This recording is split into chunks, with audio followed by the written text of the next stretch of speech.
the early morning hours of September 17, 1994, long-haul trucker Martin Owens was making his regular run across Nevada's stretch of Interstate 50, often called the loneliest road in America. The 41-year-old veteran driver had been hauling freight between Salt Lake City and Sacramento for nearly 20 years, preferring the solitude of night drives when traffic was sparse and the desert temperatures more forgiving. The events of that night would become one of the most puzzling and disturbing incidents in American trucking history. Owens had checked in with his dispatcher at 1:15 a.m. from a rest stop near Ely, Nevada. His rig, a blue Peterbilt, pulling a refrigerated trailer loaded with agricultural products, was running smoothly. He reported being on schedule for his 8:00 a.m. delivery in Sacramento, about 400 miles away. The weather was clear, with a nearly full moon illuminating the vast, empty desert landscape. At approximately 2:30 a.m., another trucker, Dale Howell, was heading eastbound when he passed Owens, going the opposite direction near the Desatoya Mountains. The two had known each other casually for years, recognizing each other's trucks and exchanging the customary flash of headlights. Howell would later recall that everything seemed normal when they passed. It was what happened next that would haunt Nevada Highway Patrol and multiple law enforcement agencies for decades. At 3:07 a.m., Owens's truck was captured on the only traffic camera along that stretch of highway, approximately 45 miles west of where Howell had seen him. The footage showed the Peterbilt moving at a normal speed, its lights functioning properly. This was the last confirmed sighting of Martin Owens. At 3:43 a.m., a series of distressed radio calls came through on the emergency channel. Truckers monitoring CB radio channel 19 reported hearing Owens's voice, clearly agitated. According to multiple witnesses, Owens claimed he was being followed by a vehicle with unusually bright headlights that had been tailgating him for nearly 20 minutes. "They're riding my bumper. Can't see anything but those damn lights," Owens reportedly said. "Whoever you are, back off." Several truckers advised him to pull over at the next rest area, about 12 miles ahead. Owens acknowledged and said he would do exactly that. 3 minutes later, Owens made another transmission, his voice now panicked. "They're trying to run me off the road. Oh God, they're coming alongside me now." The transmission abruptly cut off. Two truckers who were about 30 miles behind Owens reported seeing distant headlights that appeared to swerve violently off the road, followed by what they thought might be a flash of light from the distance. By the time they reached the area, approximately 15 minutes later, they found no trace of Owens's truck. When Owens failed to arrive at his destination or check in with his company, a massive search was launched. Highway patrol officers retraced his route but found no skid marks, no evidence of an accident, no debris, nothing to indicate where a 70,000-pound tractor trailer might have gone. The search expanded to include helicopters and search parties combing the harsh desert terrain on both sides of the highway for miles. 2 days later, investigators discovered tire tracks leading off the highway into a rarely used maintenance road.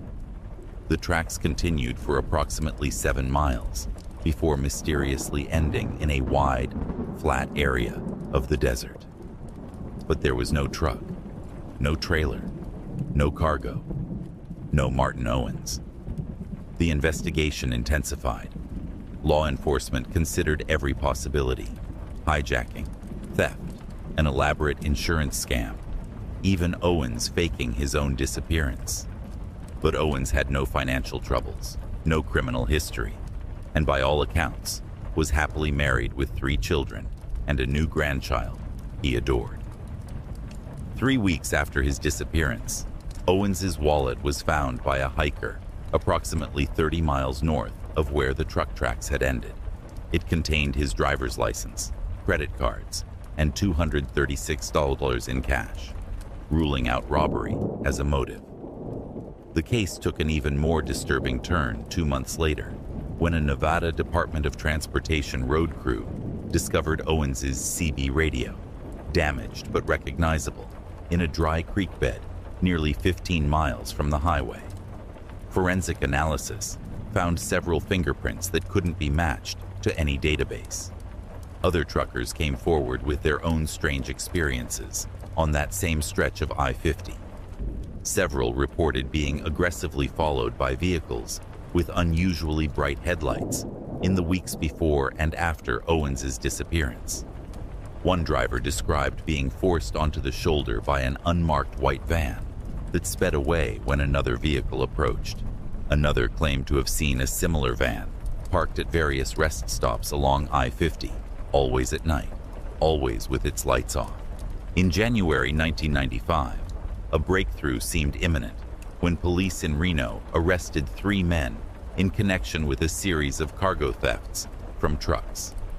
During interrogation, one suspect allegedly mentioned the trucker job that went bad out on 50. When investigators pressed for details, the suspect immediately requested a lawyer and refused to speak further. Before any charges related to Owens's disappearance could be filed, the suspect was found dead in his cell, an apparent suicide by hanging. The investigation stalled. Years passed. Owens's case became required study for Nevada state troopers and the subject of numerous true crime documentaries and podcasts. In 2006, a partial VIN plate believed to be from Owens's truck was discovered by a backcountry hiker in an abandoned mining site approximately 35 miles north of where he vanished. The remote location, accessible only by unimproved dirt roads, raised more questions than it answered. How could a vehicle that size have been transported there without being seen?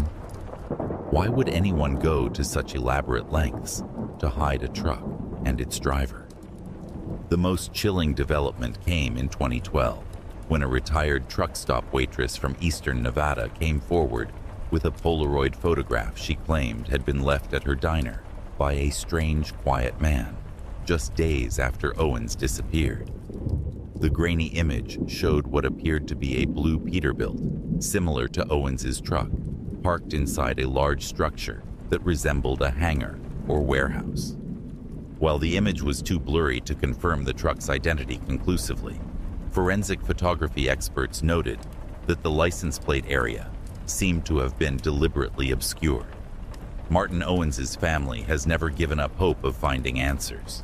His wife passed away in 2017, having spent the last years of her life advocating for greater safety measures for long-haul truckers, including mandatory GPS tracking and emergency alert systems. The Nevada State Police still maintain an active file on the case. Each year, on the anniversary of his disappearance, fellow truckers hold a memorial convoy along I-50, driving in silent procession past the point where Owens was last known to be. What makes this case so disturbing isn't just the disappearance itself, but the complete absence of physical evidence. How does an entire tractor trailer and its driver vanish without a trace from one of America's major highways? Who was following Martin Owens that night, and why? Were the bright headlights that he reported in his final transmission connected to the organized cargo theft ring, or something else entirely? For truckers who still drive the loneliest road in America at night, Martin Owens's disappearance serves as a grim reminder of the vulnerability that comes with isolation. Many refuse to drive that stretch after midnight, and those who do often travel in informal convoys for safety. The case remains officially unsolved. Some investigators believe Owens was the victim of a sophisticated cargo theft operation that went tragically wrong. Others suspect he may have witnessed something he wasn't meant to see while driving through the remote desert landscape, perhaps illegal activity taking place just off the highway, and was silenced as a result. Whatever the truth, The disappearance of Martin Owens continues to cast a long shadow over America's trucking community, a real-life nightmare that unfolds not in the realms of the supernatural, but in the dark reality of an empty highway, where the only witnesses are the stars above and the vast, silent desert that keeps its secrets well.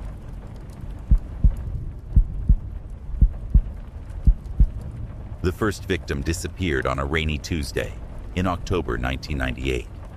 Thomas Malone, a 38-year-old trucker from Bakersfield, California, was making his regular haul from Los Angeles to Salt Lake City when he pulled into the Cactus Creek rest area along Highway 91 in southern Utah.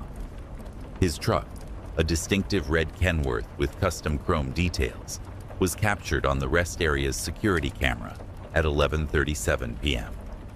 By morning, the truck remained in the same spot, driver's door slightly ajar, engine cold. Thomas Malone was nowhere to be found. Inside the cab, investigators found Malone's logbook with meticulous entries, his overnight bag still packed, and a half-finished cup of coffee. His wallet lay open on the passenger seat with $174 in cash, untouched. There were no signs of struggle, no blood, no evidence of foul play. It was as if Malone had simply stepped out of his truck and vanished into the thin desert air. What made the disappearance particularly baffling was Malone's reputation for reliability. In 15 years of long-haul driving, he had never missed a delivery deadline. His dispatcher described him as clockwork reliable and noted that he always called if he was running even 10 minutes behind schedule. That night, Malone's scheduled check-in call never came. The local sheriff's department conducted an extensive search of the area, bringing in dogs and volunteers to comb the rocky landscape surrounding the rest area. Nothing was found. Not a footprint, not a scrap of clothing, not a single clue to Malone's whereabouts. The case might have remained an isolated mystery, if not for what happened 6 weeks later. On December 9, 1998, Darlene Wilcox, one of the few female long-haul drivers working the western routes at that time, pulled into the same Cactus Creek rest area around midnight. Like Malone, the 42-year-old Wilcox was an experienced driver with an impeccable safety record. Unlike Malone, Wilcox was known to be exceptionally cautious. Friends described her as hyper-vigilant about her personal safety on the road. Wilcox had developed a habit of calling her sister when stopping for the night, describing her exact location and stating when she planned to depart in the morning. That night, she called at 12:08 a.m., telling her sister she would grab a quick 4 hours of sleep before continuing on at dawn. She mentioned noticing only one other vehicle in the rest area, a dark-colored sedan parked at the far end of the lot, its interior light on. By 6:30 a.m., when Wilcox hadn't called to check in as promised, her sister contacted the trucking company, who in turn notified Utah Highway Patrol. A trooper arrived at Cactus Creek by 7:15 a.m. Like Malone's truck before it, Wilcox's blue Peterbilt was exactly where she had parked it. Her logbook showed a final entry at 12:15 a.m. Her purse was in the locked compartment where she always kept it. The bunk showed signs that someone had lain on it, but the blankets weren't disturbed enough to suggest she had actually slept there. The most disturbing detail came from the rest area's security footage. At 2:17 a.m., the camera captured a figure approaching Wilcox's truck. The grainy black and white video showed what appeared to be a man of average height, wearing dark clothing and some kind of cap or hat. He walked with purpose directly to her truck and knocked on the driver's side door. After a moment, the door opened and there was a brief conversation. Then, inexplicably, Wilcox climbed down from the cab and walked off camera with the unidentified visitor. Neither returned within the 3-hour recording window. The dark sedan Wilcox had mentioned to her sister was gone by morning. with no record of its license plate or make and model beyond Wilcox's vague description. Two experienced truckers vanishing from the same remote rest area within weeks of each other triggered a multi-agency investigation. The FBI joined local law enforcement in what was now being treated as a potential serial abduction case. Warnings went out across trucking channels. For months, drivers avoided Cactus Creek, many refusing to stop anywhere along that 60-mile stretch of Highway 91. The case took an unexpected turn in March 1999 when a Nevada Department of Transportation road crew, clearing debris after a flash flood approximately 30 miles southwest of Cactus Creek, discovered a weathered leather wallet wedged between rocks in a dry wash. Inside was Thomas Malone's driver's license. The discovery prompted a renewed search of the area, which yielded more evidence. A woman's work boot matching the type Darlene Wilcox was known to wear, and most chillingly, a small notebook with a list of truck driver names, including both Malone and Wilcox. 3 other names on the list had been crossed out. Investigators scrambled to identify and locate these individuals. The first 2 names, Jordan Hayes and Miguel Sanchez, were quickly connected to missing persons reports from 1997, both truckers who had disappeared while traveling through the Southwest. Their cases hadn't been linked previously because they vanished from different locations. Hayes from a truck stop in Arizona, and Sanchez from a rest area in New Mexico. The third crossed-out name belonged to Franklin Weber, a 52-year-old driver who wasn't in any missing persons database. When contacted, Weber's trucking company revealed something unnerving. He wasn't missing at all. Weber was very much alive, having narrowly escaped what he described as an attempted abduction at Cactus Creek Rest Area in July 1997.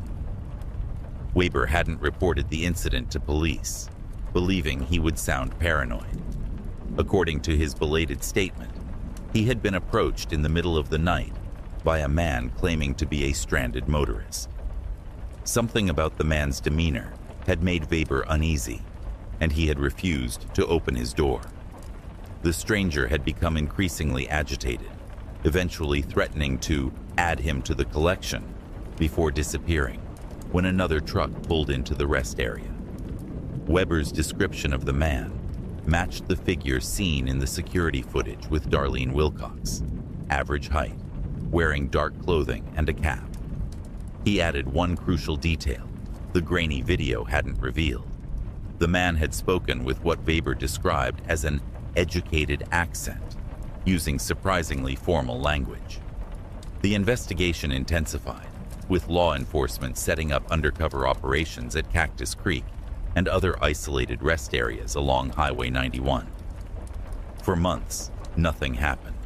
It was as if the predator had sensed the trap. Then came the most disturbing development yet. In January 2000, a recreational hiker exploring an abandoned mine shaft in the mountains about 15 miles from Cactus Creek made a grisly discovery: human remains.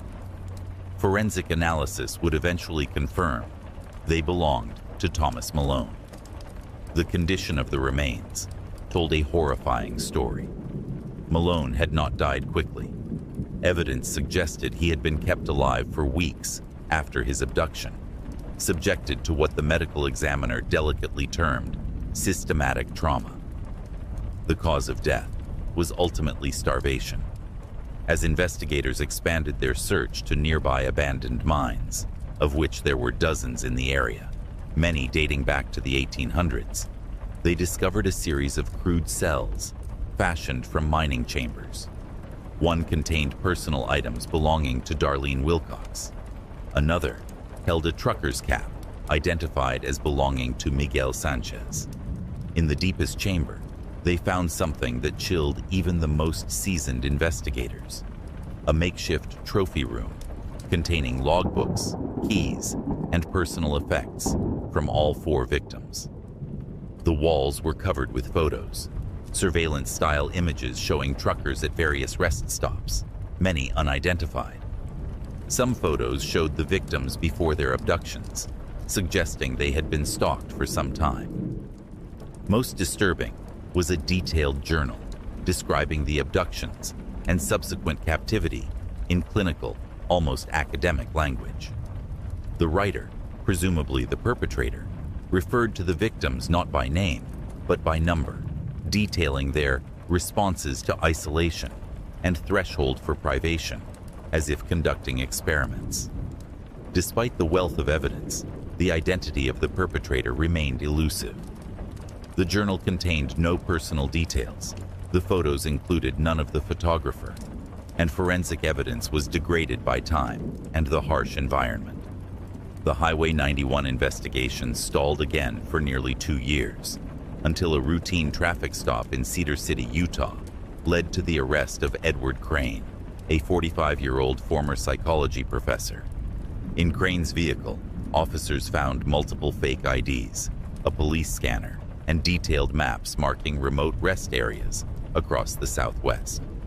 A search of Crane's modest home revealed the smoking gun, a hidden room containing photographs matching those found in the mine shaft, a collection of items taken from victims not yet connected to the case, and journals continuing the clinical observations found in the mine.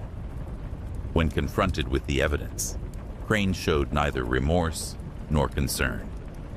They were perfect subjects, he reportedly told investigators. Isolated, self-sufficient, accustomed to discomfort. I wanted to see how long they would maintain hope in a hopeless situation. Crane had lost his university position in 1996 following complaints about his ethically questionable research proposals involving isolation and human psychological breaking points. After his academic career collapsed, he had apparently decided to conduct his research outside institutional constraints. His method was simple but effective. He targeted truckers at isolated rest stops, approaching them with various plausible stories, a broken-down vehicle, an urgent medical situation, or sometimes posing as a fellow trucker. Once he gained their trust and physical proximity, he would use a concealed stun gun to incapacitate them before transporting them to his network of makeshift cells in abandoned mines. In April 2002, Edward Crane was convicted of 4 counts of kidnapping and murder, receiving multiple life sentences without the possibility of parole. Authorities believe the 4 confirmed victims may represent only a fraction of his actual crimes, as many long-haul truckers who disappear are not immediately reported missing due to the independent nature of their work. Today, a small memorial stands at Cactus Creek Rest Area, dedicated to Malone, Wilcox, Hayes, Sanchez, and others unknown who vanished along the highway. The case has led to increased security measures at remote rest areas throughout the western United States, including better lighting, more comprehensive camera systems, and panic buttons. For truckers who still travel Highway 91 through the stark beauty of southern Utah, the memorial serves as a grim reminder of the vulnerability that comes with their profession. Many still refuse to stop at Cactus Creek after dark, referring to it simply as Dead Man's Curve, a nickname that has nothing to do with the road itself and everything to do with the predator who once hunted there. The Highway 91 abductions fundamentally changed how the trucking industry approaches driver safety, particularly for those driving overnight routes through isolated areas. But perhaps the most unsettling aspect of the case is how easily Crane exploited the culture of mutual aid that exists among long-haul truckers, their willingness to help a stranded motorist or fellow driver, turning their best instincts into a fatal vulnerability.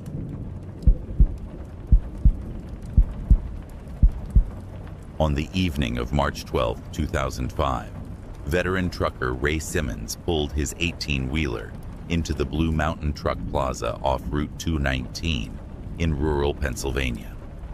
After 14 hours on the road, the 47-year-old was looking forward to a hot meal and a few hours of sleep before continuing his haul of machine parts to Buffalo. What Ray didn't know was that he was being watched, had been watched for the past 100 miles, by someone who had singled him out for reasons that would only become clear in the aftermath of what happened next. The Blue Mountain Plaza was nothing special. A fuel station, a greasy spoon diner, and a small shower facility that catered to the steady stream of long-haul drivers traversing the Appalachian corridor. Ray's routine that night was the same one he'd followed for 23 years on the road. Fuel up, grab dinner, check in with dispatch, sleep. At 9:42 p.m., surveillance footage captured Ray leaving the diner, carrying a styrofoam container of leftover meatloaf. He returned to his truck, a white Freightliner with faded blue lettering, parked at the far end of the lot, where the big rigs lined up in parallel rows. The camera lost sight of him as he walked between two trucks. Ray Simmons was never seen alive again. The first sign that something was wrong came the next morning when Ray failed to check in with his dispatcher. Catherine Morris had worked with Ray for over a decade and described him as military precise about his schedule. When his GPS tracker showed his truck hadn't moved from the Blue Mountain Plaza for over 12 hours, she knew something was wrong. Local police conducted a preliminary search of the area. They found Ray's truck locked, his logbook open on the dash, with his last entry, noting his arrival time. His overnight bag was still in the sleeper compartment, but there was no sign of the driver. Most telling was the discovery of his dinner leftovers on the passenger seat, the food untouched. Whatever had happened, it had occurred before Ray had even entered his truck. What initially seemed like a possible medical emergency or walkaway case took a dark turn 3 days later. A Pennsylvania Department of Transportation worker picking up trash along Route 219 approximately 7 miles north of the truck plaza discovered Ray's wallet in a ditch. The cash and credit cards were still inside, but something had been added. A Polaroid photograph showing Ray, clearly unconscious, his hands bound with what appeared to be zip ties. The FBI joined the investigation, bringing in a team specializing in interstate crimes against transportation workers.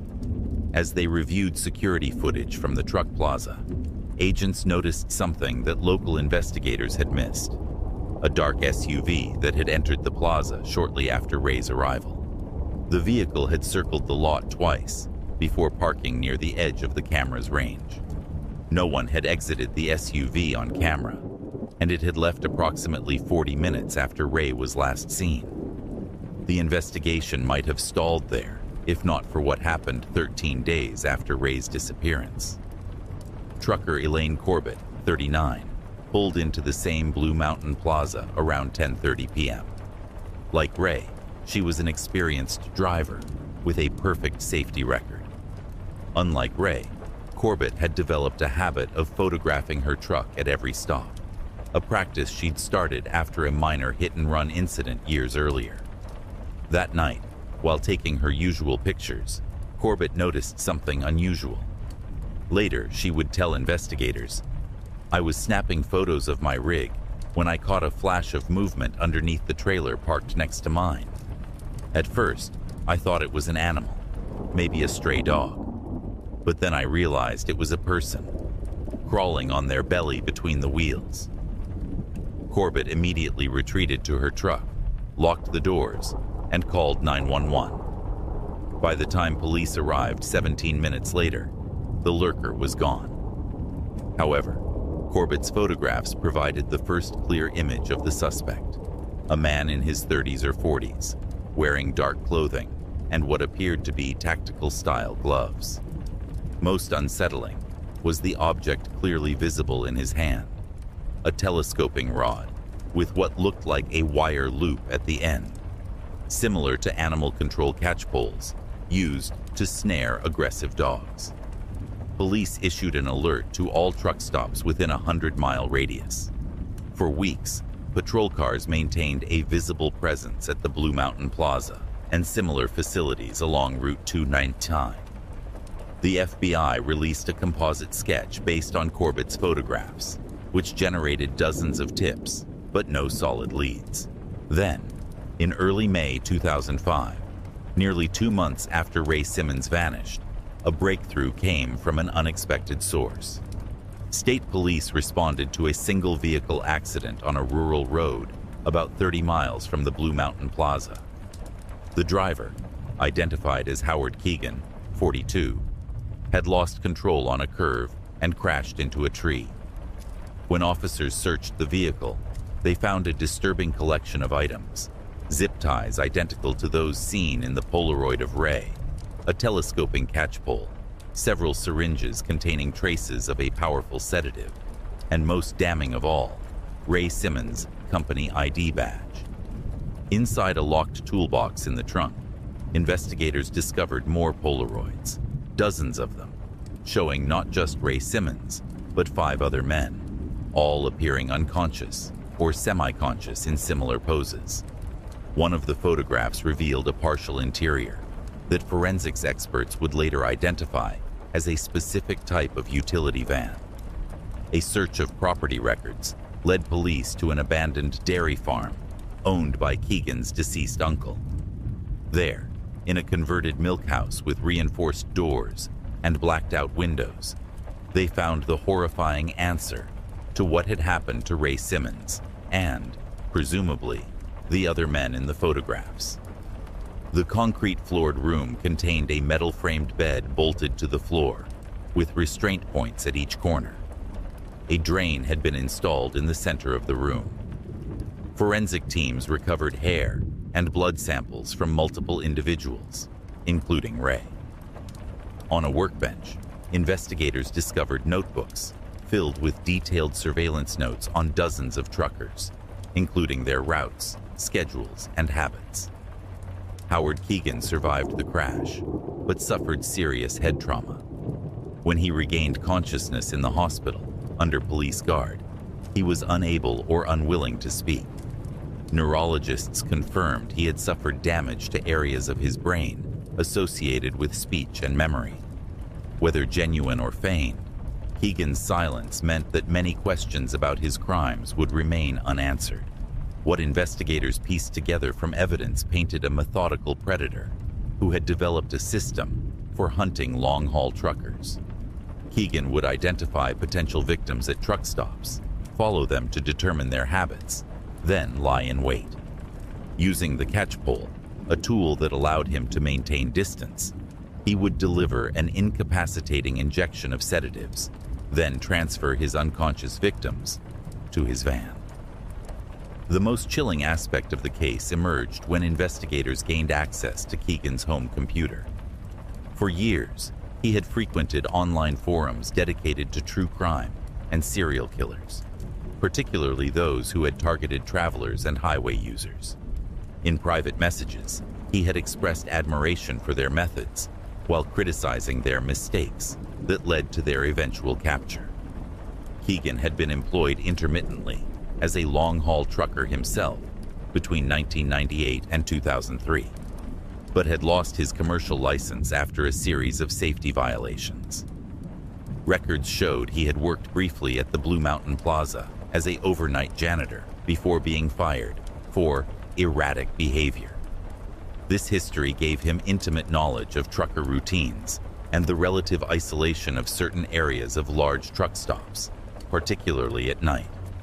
As the investigation expanded, law enforcement connected Keegan to at least 3 other disappearances of truck drivers across Pennsylvania and neighboring states.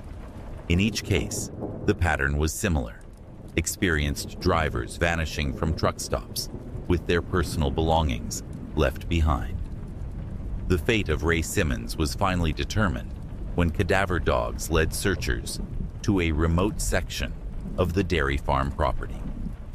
There, in a stand of dense pines, they found human remains buried in shallow graves. DNA testing would eventually confirm the presence of Ray and 4 other victims. The Keegan case sent shockwaves through the trucking industry, highlighting vulnerabilities that many drivers had long worried about, but rarely discussed openly. truck stops across the country implemented new security measures, including better lighting, expanded camera coverage focused on truck parking areas, and in some locations, regular security patrols. For many long-haul truckers, the case confirmed their worst fears about the dangers that lurk in the blind spots of America's highways.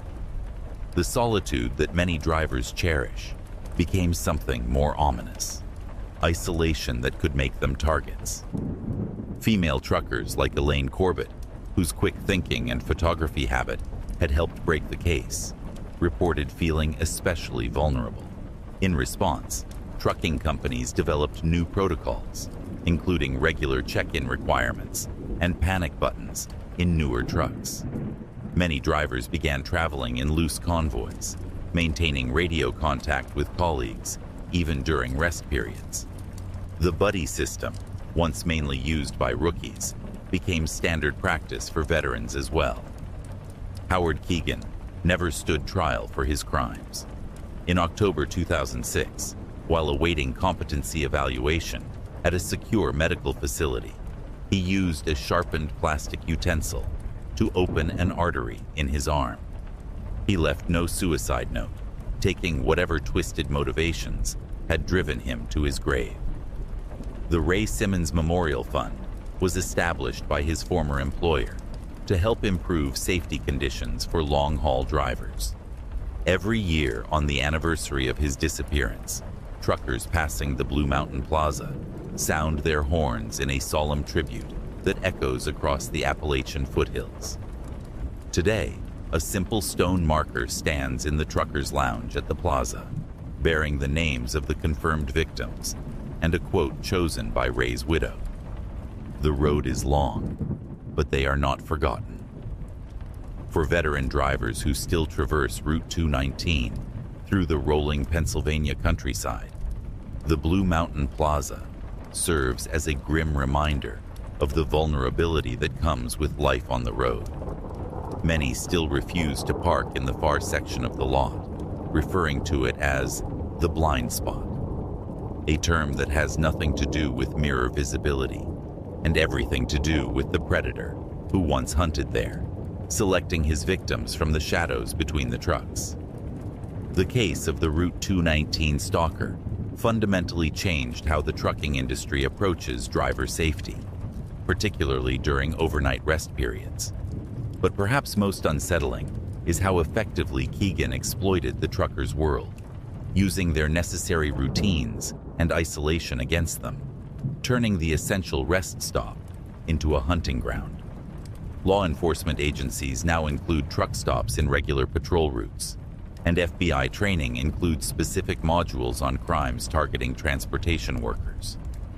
But for those who drive the long, lonely stretches of America's highways, the legacy of Howard Keegan is a constant reminder that sometimes the greatest danger isn't the road ahead, but what or who might be watching from the blind spot.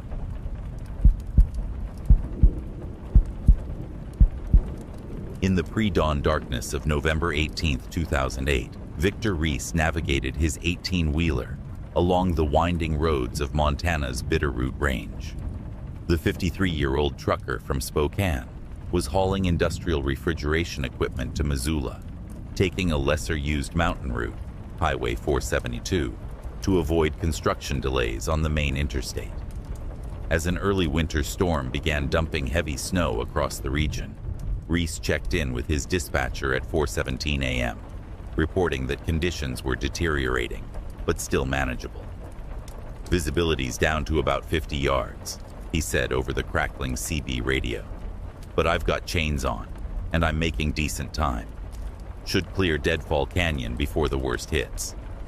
It was the last communication anyone would have with Victor Reese for the next 72 hours, hours that would become the focus of one of the most disturbing and baffling incidents in American trucking history. When Reese failed to arrive at his scheduled delivery in Missoula by noon, his employer, Northwestern Logistics, began standard protocols for a delayed driver. They attempted to reach him by radio and cell phone, neither of which received a response.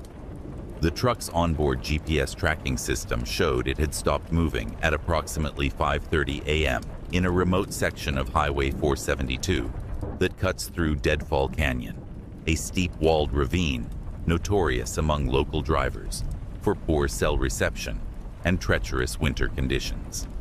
By 3:00 p.m., with no word from Reese and the GPS showing no movement for over 9 hours, Northwestern Logistics contacted the Montana Highway Patrol. Given the severe weather conditions, authorities suspected Reese had either pulled over to wait out the storm or possibly slid off the road. A patrol unit was dispatched, but had difficulty reaching the location due to rapidly accumulating snow. By nightfall, with conditions deemed too dangerous for continued search efforts, the operation was suspended until morning. The following day, as the storm cleared, search and rescue teams accessed Highway 472 from both ends.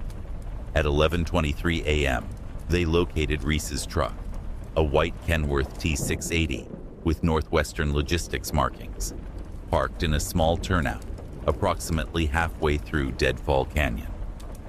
The engine was off, the doors were locked, and there was no sign of the driver. What investigators found inside the truck would only deepen the mystery. Reese's logbook was open on the dash, with his last entry noting poor visibility and his decision to wait out the worst of it. His wallet, containing $237 in cash and all his credit cards, was in the center console. His insulated jacket was still hanging on the back of the driver's seat. Most puzzling was his cell phone, plugged into the charger with several missed calls from his employer and family. There were no signs of struggle or foul play inside the cab. The only unusual element was a half-eaten breakfast sandwich and a thermos of coffee that had spilled across the passenger seat, suggesting Reese may have left the vehicle in haste. Outside, investigators found boot prints in the snow leading from the driver's side door toward the edge of the turnout, where they abruptly disappeared at the guardrail overlooking a steep wooded slope. Despite an extensive search of the canyon below, including the use of cadaver dogs, no trace of Victor Reese was found. As news of the disappearance spread through the tight-knit trucking community, an unexpected development brought investigators a potential lead. Janet Howell, a 45-year-old trucker from Idaho, contacted authorities after seeing a news report about Reese. Howell had been driving the same route in the opposite direction during the storm and had stopped at the same turnout around 5:00 a.m. to secure a shifting load. "I was struggling with the straps in the snow when headlights came around the bend," Howell later told investigators. "It was a relief to see another vehicle. That road gets lonely, especially in bad weather. The truck pulled into the turnout behind me, and I figured it was another driver waiting out the storm." Howell described finishing her work and climbing back into her cab. As she prepared to pull out, she noticed something that struck her as odd. A smaller vehicle, possibly an SUV, had pulled in behind the second truck. Through the swirling snow and darkness, she could make out what appeared to be a flashing light on its roof. "I assumed it was road maintenance or maybe a highway patrol car," she said. "I didn't think much of it at the time. The weather was getting worse by the minute, and I was focused on getting through the canyon before it became impassable." What Howell observed was potentially the last documented sighting of Victor Reese and his truck. The timeline matched the GPS data, showing when Reese's vehicle had stopped moving, but her account raised troubling questions. No official vehicles, highway patrol, maintenance, or emergency services had been dispatched to that area until later that afternoon. If the vehicle with the flashing light wasn't an official responder, who was it? The investigation took an even more disturbing turn 3 days after Reese's disappearance. A Montana Fish and Wildlife officer patrolling a remote access road approximately 12 miles from Deadfall Canyon discovered an abandoned SUV partially hidden among trees. The black Ford Explorer had been wiped clean of fingerprints, its license plates removed. Inside, forensic technicians found something chilling: a dashboard-mounted light bar of the type used by unmarked law enforcement vehicles, along with a police band radio scanner. Most damning was what they found in the rear cargo area: zip ties, duct tape, a stun gun, and traces of blood that would later be matched to Victor Reese through DNA analysis. The discovery transformed a missing person case into a suspected abduction. But the question remained: who would target a truck driver in the middle of a snowstorm on a remote mountain highway, and why? The breakthrough came from an unlikely source. 2 weeks after Reese's disappearance, authorities in Wyoming arrested a man for impersonating a police officer after he attempted to pull over an off-duty sheriff's deputy. The suspect, 37-year-old Leland Gaines, was driving a white SUV equipped with concealed emergency lights.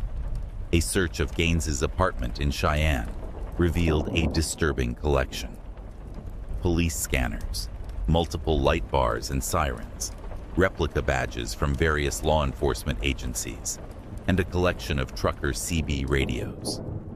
Most significant was Gaines's laptop, which contained a folder labeled Routes, with detailed information on remote highways across 5 states, including notes on cell coverage dead zones and typical patrol schedules. Another folder, labeled Drivers, contained surveillance photos of multiple truck drivers, including Victor Reese, along with information about their regular routes and schedules. As investigators dug into Gaines's background, a troubling picture emerged.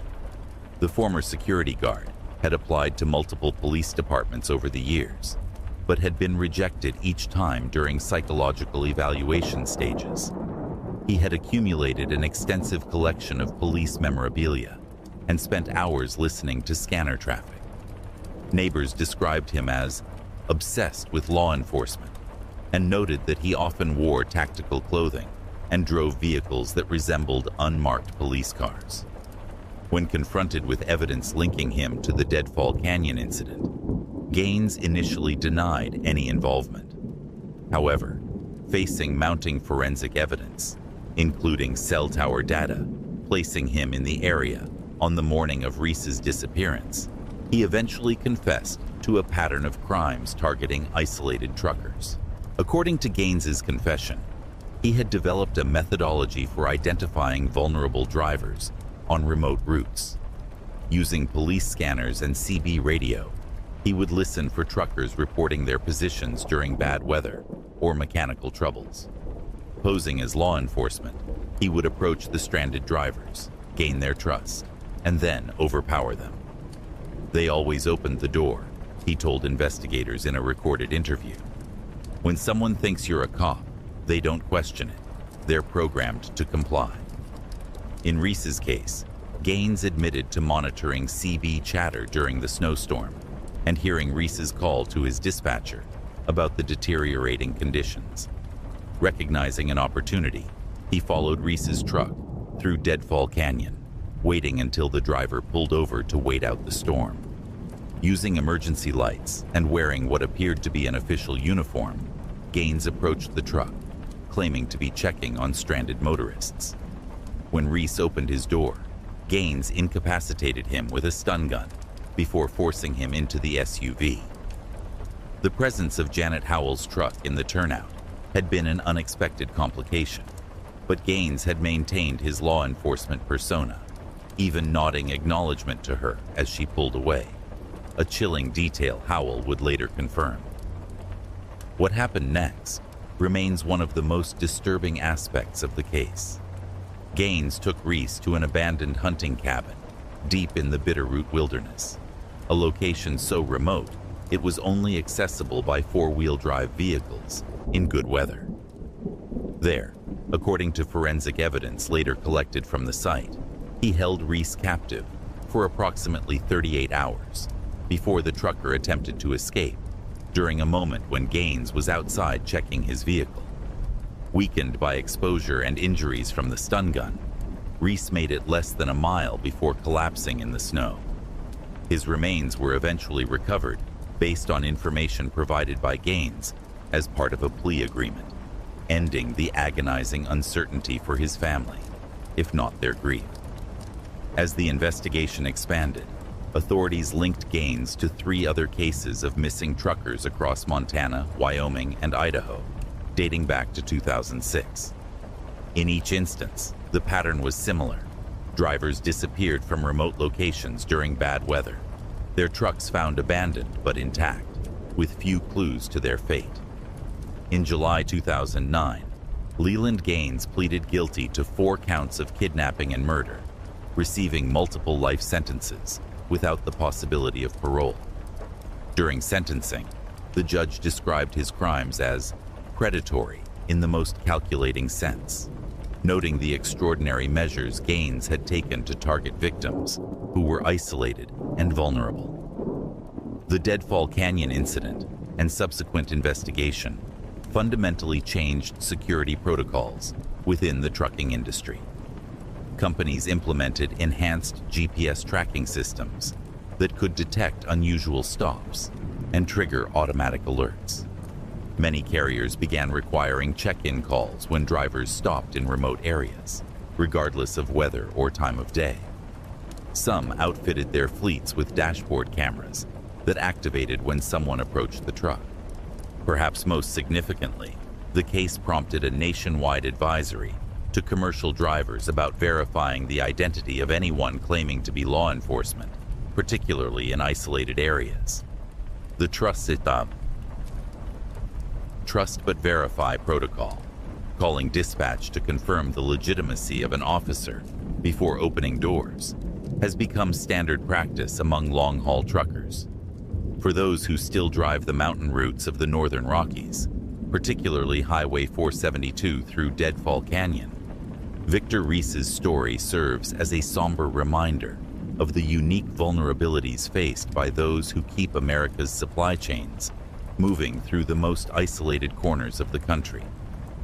A small memorial plaque now stands at the turnout where Reese was last seen, bearing his name and the names of Gaines's other victims.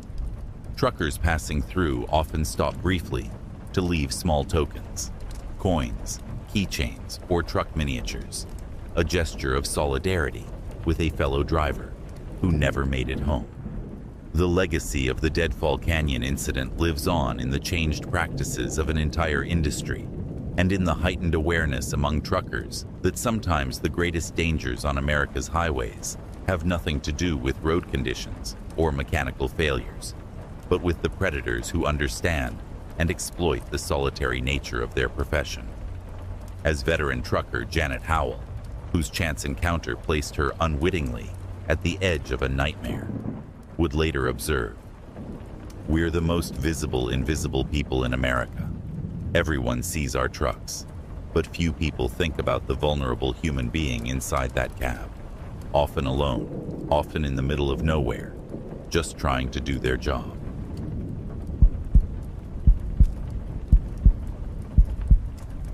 On the moonless night of July 8, 2011, 36-year-old trucker Darren Wilkins pulled his rig into the Ocotillo Rest Area along Interstate 10, about 80 miles east of Tucson, Arizona. After 11 hours hauling refrigerated produce from California to Texas, Wilkins needed a mandatory break before continuing his journey. The experienced driver had traveled this route dozens of times, and like many truckers, had his preferred stopping points, places he considered safe and quiet. The Ocotillo Rest Area, with its expansive lot, allowing trucks to park well away from the noise of the highway, had always been one of his favorites. What Wilkins couldn't have known was that this routine stop would place him at the center of one of the most disturbing serial murder cases in recent American history. At 6:17 a.m. the next morning, Wilkins failed to check in with his dispatcher, missing his scheduled departure time. When repeated calls to his cell phone went unanswered, his employer contacted Arizona Highway Patrol, requesting a welfare check at Wilkins's last known location. Trooper Miguel Sanchez arrived at the Ocotillo Rest Area at 7:45 a.m. He found Wilkins's truck, a blue Peterbilt with refrigeration unit, parked in the far corner of the lot, engine off, doors locked. Through the window, Sanchez could see Wilkins slumped in the driver's seat. Initial assumptions of a medical emergency quickly gave way to a more sinister reality when Sanchez broke the window to gain entry. Darren Wilkins had been strangled with a thin wire garrote. The medical examiner would later determine that death had occurred between 2 o'clock and 3 o'clock a.m. His wallet remained in his back pocket, containing $156 in cash. His logbook showed a final entry at 11:42 p.m., noting his arrival and planned departure time. Nothing appeared to be missing from the truck. The most unsettling detail was what responding officers found clutched in Wilkins's right hand. A small plastic whistle, yellow in color, of the type commonly sold in children's toy stores. It hadn't belonged to Wilkins, according to his family. It appeared to have been deliberately placed in his hand after death. The case might have remained an isolated tragedy, if not for what happened 3 weeks later at the Lordsburg Rest Area, 150 miles east, along the same stretch of I-10 in New Mexico. On July 29, 2011, another trucker, 42-year-old Elena Vasquez, was found murdered in the sleeper berth of her truck under eerily similar circumstances. Like Wilkins, Vasquez had been garroted with a thin wire. Like Wilkins, nothing had been stolen. And like Wilkins, a small plastic whistle, this one blue, had been placed in her hand. The similarities were impossible to ignore. Law enforcement agencies in Arizona and New Mexico formed a joint task force, bringing in FBI support to investigate what they now suspected was the work of a serial killer targeting long-haul truckers.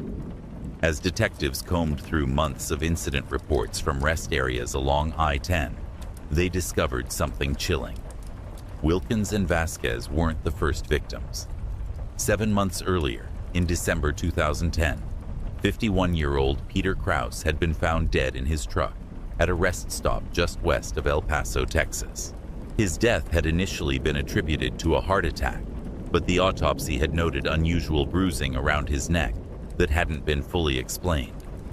When investigators re-examined Krause's case file, they found a detail that had been noted but not given significance. A small green whistle had been found on the floor of the cab, near the body, assumed to have fallen from Krause's pocket.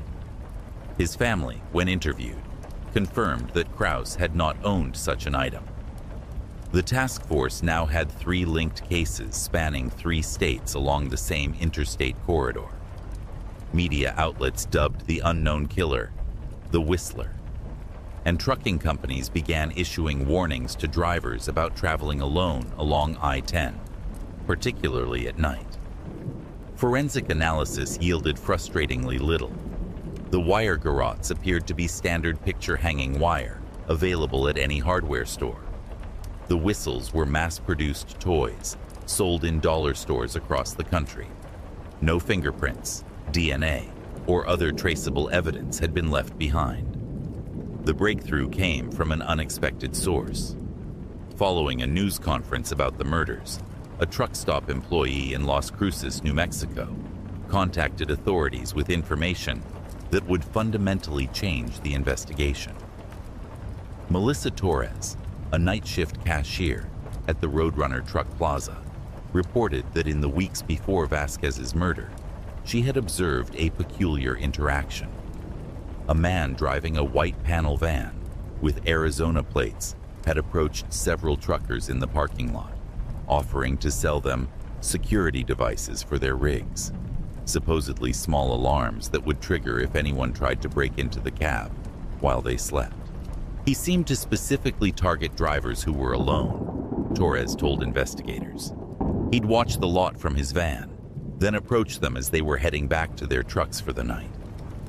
Torres had found the man suspicious enough that she'd written down his license plate number and kept it in her wallet. That number led authorities to Raymond Mercer, a 47-year-old former security system installer living in Tucson. When detectives ran Mercer's name through law enforcement databases, they discovered a history of minor offenses, mostly petty theft, and one charge of impersonating a security guard that had been dropped when the complainant failed to appear in court. More significantly, they found that Mercer had been fired from his job at a home security company 3 years earlier, after customers complained about his increasingly erratic behavior and inappropriate comments about their personal safety. Surveillance was established on Mercer's residence, a small house on the outskirts of Tucson, where he lived alone. Detectives observed him making regular trips along I-10, stopping at rest areas and truck stops, apparently watching the comings and goings of vehicles. On August 18, 2011, they observed him approach a female trucker at the Picacho Peak rest area, carrying what appeared to be a small electronic device. After a brief conversation, the trucker declined whatever he was offering and returned to her vehicle. That night, investigators followed Mercer back to the same rest area around 1:00 a.m. When they observed him attempting to gain entry to an occupied truck while wearing gloves, they moved in for an arrest. In Mercer's van, they found a disturbing collection of items: picture-hanging wire cut into 3-foot lengths, a bag containing several dozen plastic whistles in various colors, and a notebook with detailed observations about truck stops and rest areas along I-10, including notes on which ones had security cameras and how frequently they were patrolled. Most damning was a crude map marking the locations of the 3 known murders, each annotated with a date and a small colored dot corresponding to the color of the whistle left at each scene. The arrest of Raymond Mercer led to one of the most disturbing revelations in the case. During interrogation, Mercer initially denied any involvement in the murders, but when confronted with the evidence from his van, he began to share details that only the killer could have known, including the exact manner in which the garrotes had been applied and the precise placement of the whistles in the victim's hands. What emerged was a twisted methodology. Mercer had developed an approach that exploited the natural caution of long-haul truckers while simultaneously using their isolation against them. Posing as a security consultant selling anti-theft devices, he would gain truckers' trust and attention. The small electronic device he showed them was actually just a modified car alarm, remote, with no real function. Most of them turned me down, he told investigators, but some were interested. All I needed was for them to open the door. Once invited into a truck's cab to demonstrate his security system, Mercer would use the opportunity to strike, employing the garrote with practiced efficiency. The whistles, he explained with a disturbing lack of emotion, were his signature, a twisted reference to the idea that no one would hear them whistle for help. Forensic analysis of Mercer's home computer revealed something even more chilling: a document titled Rest Stop Protocol, outlining his selection criteria for victims.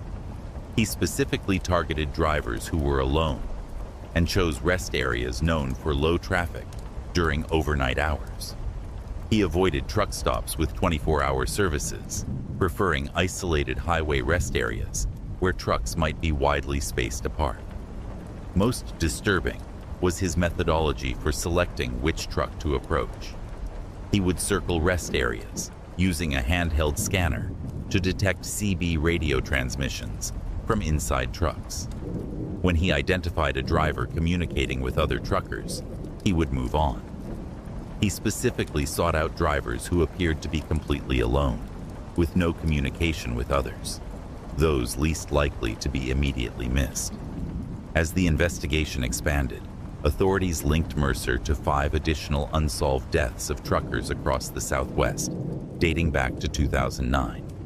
In each case, the deaths had been attributed to other causes: heart attacks, strokes, or unknown medical conditions, as the garrote marks had been subtle enough to be missed by first responders, focused on more obvious explanations for a trucker found dead in their cab.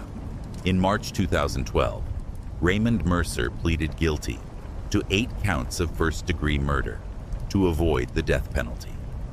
He was sentenced to multiple life terms without the possibility of parole. When asked by the judge if he wished to make a statement, Mercer's only response was, "They never heard me coming." The case of the Whistler sent shockwaves through the trucking industry. Companies implemented new safety protocols, including buddy systems for drivers on long hauls and enhanced security features in newer trucks. Many drivers began traveling in loose convoys, maintaining radio contact with colleagues, even during rest periods. Some truck stops installed panic buttons in parking areas and increased security patrols during overnight hours. The American Trucking Association launched a campaign called Never Alone, providing resources for drivers to connect with each other along routes and creating a system where drivers could check in with dispatchers before opening their doors to strangers, regardless of the reason. For the families of the victims, the resolution of the case brought closure, but little comfort. During Mercer's sentencing, Darren Wilkins's widow addressed the court. "My husband spent 20 years on the road, always careful, always vigilant. He loved the freedom of the open highway. This monster didn't just take his life. He took that sense of freedom from an entire community of drivers who keep this country running." Today, a small memorial stands at the Ocotillo rest area where Darren Wilkins spent his final hours. Truckers passing through often sound their horns in tribute, a gesture that has become known among drivers as the Wilkins Warning, a reminder to remain vigilant even in the most familiar places. The I-10 corridor from California to Texas remains one of the busiest freight routes in America. At night, the rest areas still fill with trucks as drivers take their mandatory breaks. But in the years since the arrest of Raymond Mercer, something has changed. Drivers cluster their rigs closer together.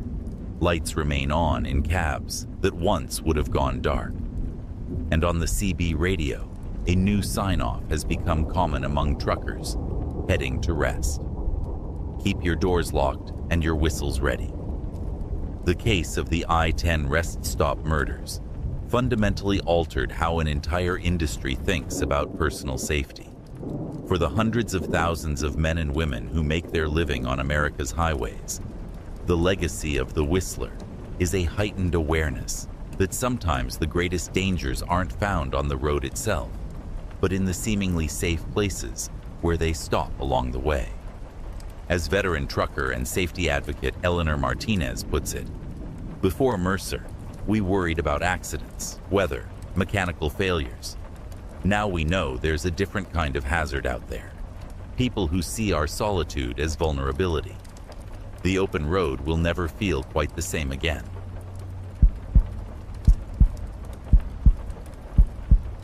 On the evening of February 3, 2013, Michael Kaufman's 18-wheeler crested a gentle rise on Highway 37, just north of Harbor Springs, Michigan. The 44-year-old veteran driver was hauling automotive parts from Detroit to a manufacturing plant in the Upper Peninsula, a route he'd traveled at least twice monthly for the past decade.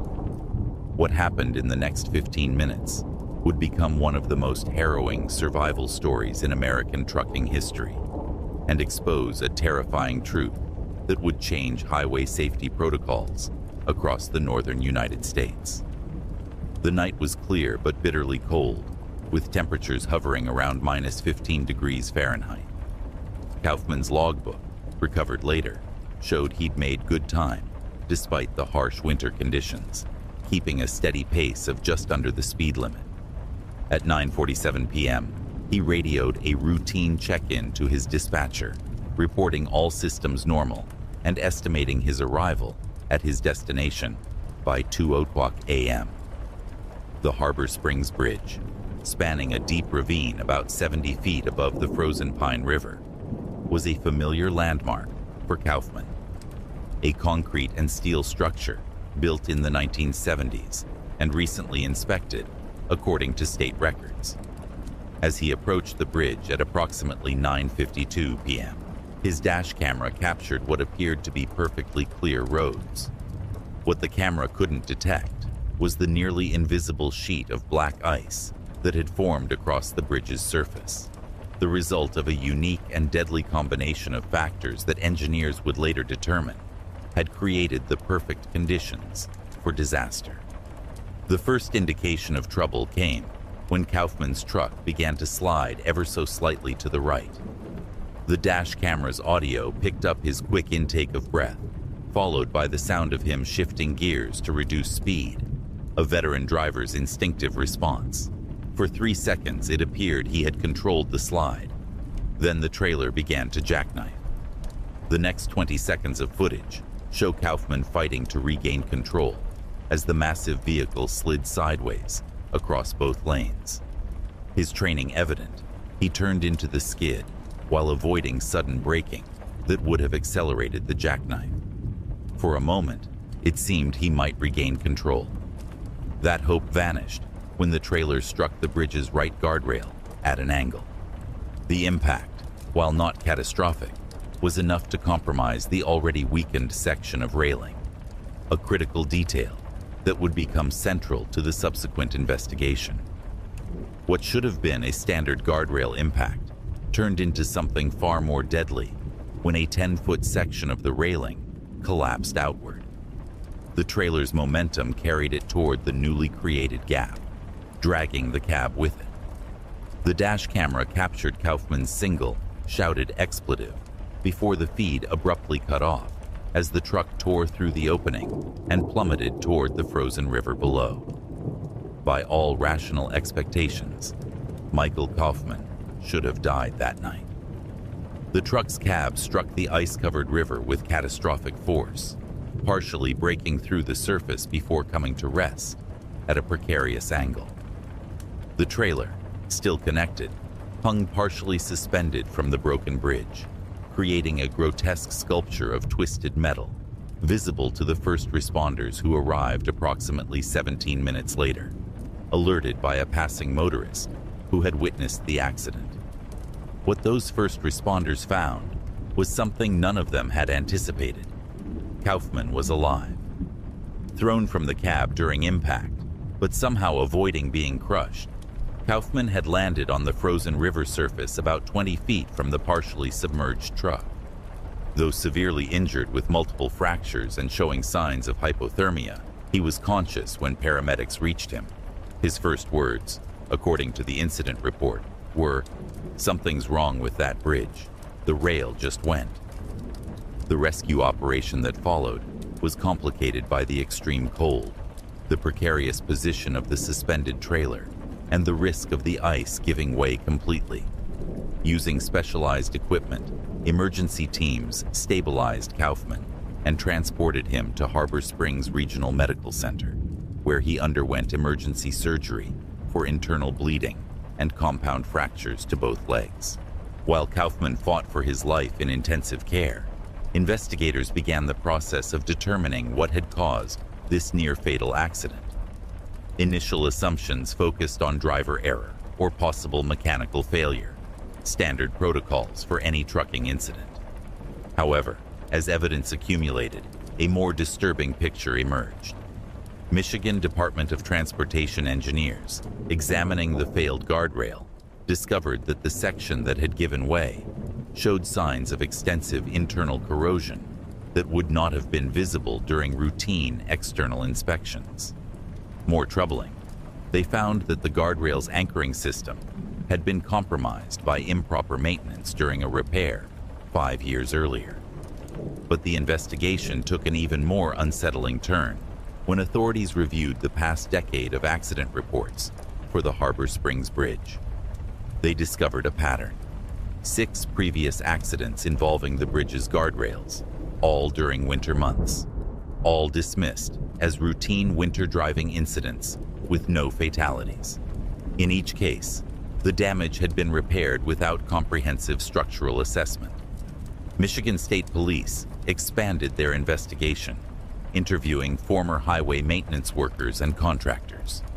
What they uncovered would eventually lead to criminal charges and a complete overhaul of the state's bridge inspection protocols. Jacob Merritt, a former supervisor for the Regional Highway Maintenance Division, admitted under questioning that he had been aware of structural deficiencies in the Harbor Springs Bridge for at least 3 years prior to Kaufman's accident. According to court records, Merritt had documented his concerns in multiple reports to his superiors, specifically highlighting the corroded guardrail anchoring systems. Those reports, investigators discovered, had been repeatedly shelved due to budget constraints, with temporary cosmetic repairs authorized instead of the complete structural overhaul Merritt had recommended. More disturbingly, official inspection reports had been altered to downgrade the severity of the identified issues, changing Merritt's urgent structural concerns to routine maintenance needs. When confronted with these discrepancies, Merritt's former superior, Regional Director Leonard Walsh, initially denied knowledge of any cover-up. However, email records later revealed Walsh had explicitly directed his staff to manage the paperwork to avoid triggering mandatory repairs that would exceed his department's annual budget. Find a way to make this a next fiscal year problem, one email instructed. The criminal investigation expanded to include multiple officials from the Department of Transportation, eventually resulting in charges ranging from official misconduct to reckless endangerment for 7 individuals. Walsh would ultimately serve 14 months in prison for his role in the cover-up. But the human cost of this negligence was most evident in the painful recovery of Michael Kaufman. After 17 surgeries and months of physical therapy, he would never walk normally again. The traumatic brain injury he sustained left him with persistent cognitive issues that ended his trucking career. His lawsuit against the state of Michigan and the transportation officials was eventually settled for $4.7 million, a fraction of the lifetime care costs he would face. They knew, Kaufman told reporters from his wheelchair during the trial of the transportation officials. They knew that Bridge was a death trap waiting to happen, and they did nothing. How many more are out there? That's what keeps me up at night. His question proved prescient. In the aftermath of the Harbor Springs incident, Michigan launched a comprehensive review of all similar bridges throughout the state. Of the 372 structures with comparable designs and age profiles, 47 were immediately flagged for urgent repairs due to similar guardrail anchor corrosion issues. 9 were closed entirely pending complete rebuilding. The investigation expanded to neighboring states with similar climate conditions. Within 2 years, more than 300 bridges across the upper Midwest were identified as having potentially fatal flaws that had been masked by cosmetic repairs or documentation manipulation. The American Society of Civil Engineers would later refer to this systematic failure as the most widespread infrastructure fraud scheme uncovered in modern American history. For the trucking community, the Harbor Springs incident became a watershed moment. The American Trucking Association partnered with whistleblower organizations to create an anonymous reporting system for drivers to document potentially dangerous infrastructure conditions observed during their routes. Within the first year, the system received over 12,000 reports, resulting in the emergency closure of 28 structures nationwide. The psychological impact on truckers who regularly traversed northern routes was profound. Many drivers began refusing assignments that involved crossing older bridges during winter conditions. Some trucking companies implemented their own bridge rating systems, prohibiting their drivers from using structures they deemed high risk, regardless of official classifications. Perhaps the most lasting legacy of the Harbor Springs incident was the creation of the Infrastructure Transparency Act, federal legislation requiring all states to maintain publicly accessible databases of bridge inspection records, repair histories, and maintenance budgets. The law, often referred to as Kaufman's Rule, eliminated the bureaucratic black boxes that had allowed dangerous conditions to persist unaddressed. For Kaufman himself, no legislation could undo the damage. Though he received one of the largest personal injury settlements in Michigan history, no amount of money could restore his health or his career. In the years following the accident, he became an outspoken advocate for infrastructure safety, testifying before Congress and appearing at transportation safety conferences, despite his ongoing health struggles. Every truck driver knows there are risks that come with the job, Kaufman said during congressional testimony. Weather, long hours, other drivers making bad decisions. We accept those risks. What we can't accept is driving across bridges that transportation officials know are dangerous. That's not a risk, that's a betrayal. Today, a small memorial plaque stands at the approach to the rebuilt Harbor Springs Bridge, which was completely reconstructed with modern safety features in 2015. The plaque bears no dramatic language, simply stating, "Drive with caution. Remember February 3rd, 2013. For truckers familiar with the story, no further explanation is necessary. The Harbor Springs incident fundamentally changed how America approaches infrastructure maintenance, particularly in regions subject to extreme weather conditions. The case study is now required reading for civil engineering students across the country, with the dash camera footage used in training programs to illustrate how quickly disaster can strike when infrastructure fails. For those who drive America's highways for a living, particularly through the harsh northern winters, the lessons of Harbor Springs have become part of the profession's collective consciousness. Drivers approaching bridges in winter conditions often still radio a simple message to those behind them: watch for black ice, remember Kaufman. The true horror of the Harbor Springs Bridge incident lies not in the dramatic plunge of a truck from a collapsing guardrail, but in the cold calculation of officials who repeatedly chose budget considerations over human lives, and in the unsettling question that lingers for every driver on America's aging highways: how many other betrayals of public trust remain undiscovered, waiting for the next heavy vehicle, the next patch of black ice, the next Michael Kaufman, who might not be lucky enough to survive?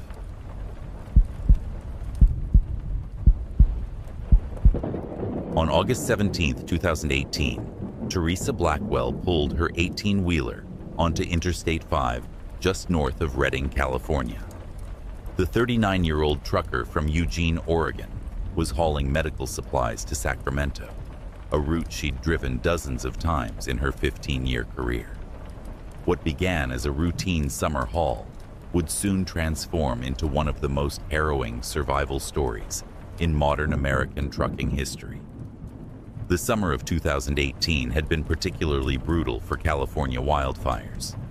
Drought conditions, combined with record-breaking temperatures, had created a tinderbox throughout much of the state. By mid-August, firefighters were battling 17 active fires, stretching emergency resources to their breaking point. The largest, the Mendocino Complex Fire, had already consumed over 350,000 acres, but media attention had largely focused on the more populated areas under threat. Less widely reported was the Cedar Creek Fire, which had been smoldering in the mountains west of I-5, near the Oregon-California border. Initially categorized as a moderate threat, burning in remote forest land, it had been assigned limited resources as firefighters prioritized blazes threatening more densely populated areas. That assessment changed dramatically on the morning of August 17th, when unexpected wind shifts drove the Cedar Creek Fire toward the interstate with shocking speed. By noon, the fire had grown from 8,000 acres to over 25,000, outpacing the ability of fire authorities to issue timely warnings to travelers along I-5. Blackwell's truck was one of approximately 60 vehicles, including 7 other commercial trucks, that found themselves caught in a 20-mile stretch of highway that would soon become a corridor of fire. The first indication of trouble came when she noticed an unusual haze developing to the west, dulling the typically crisp summer skyline of the Shasta Trinity National Forest.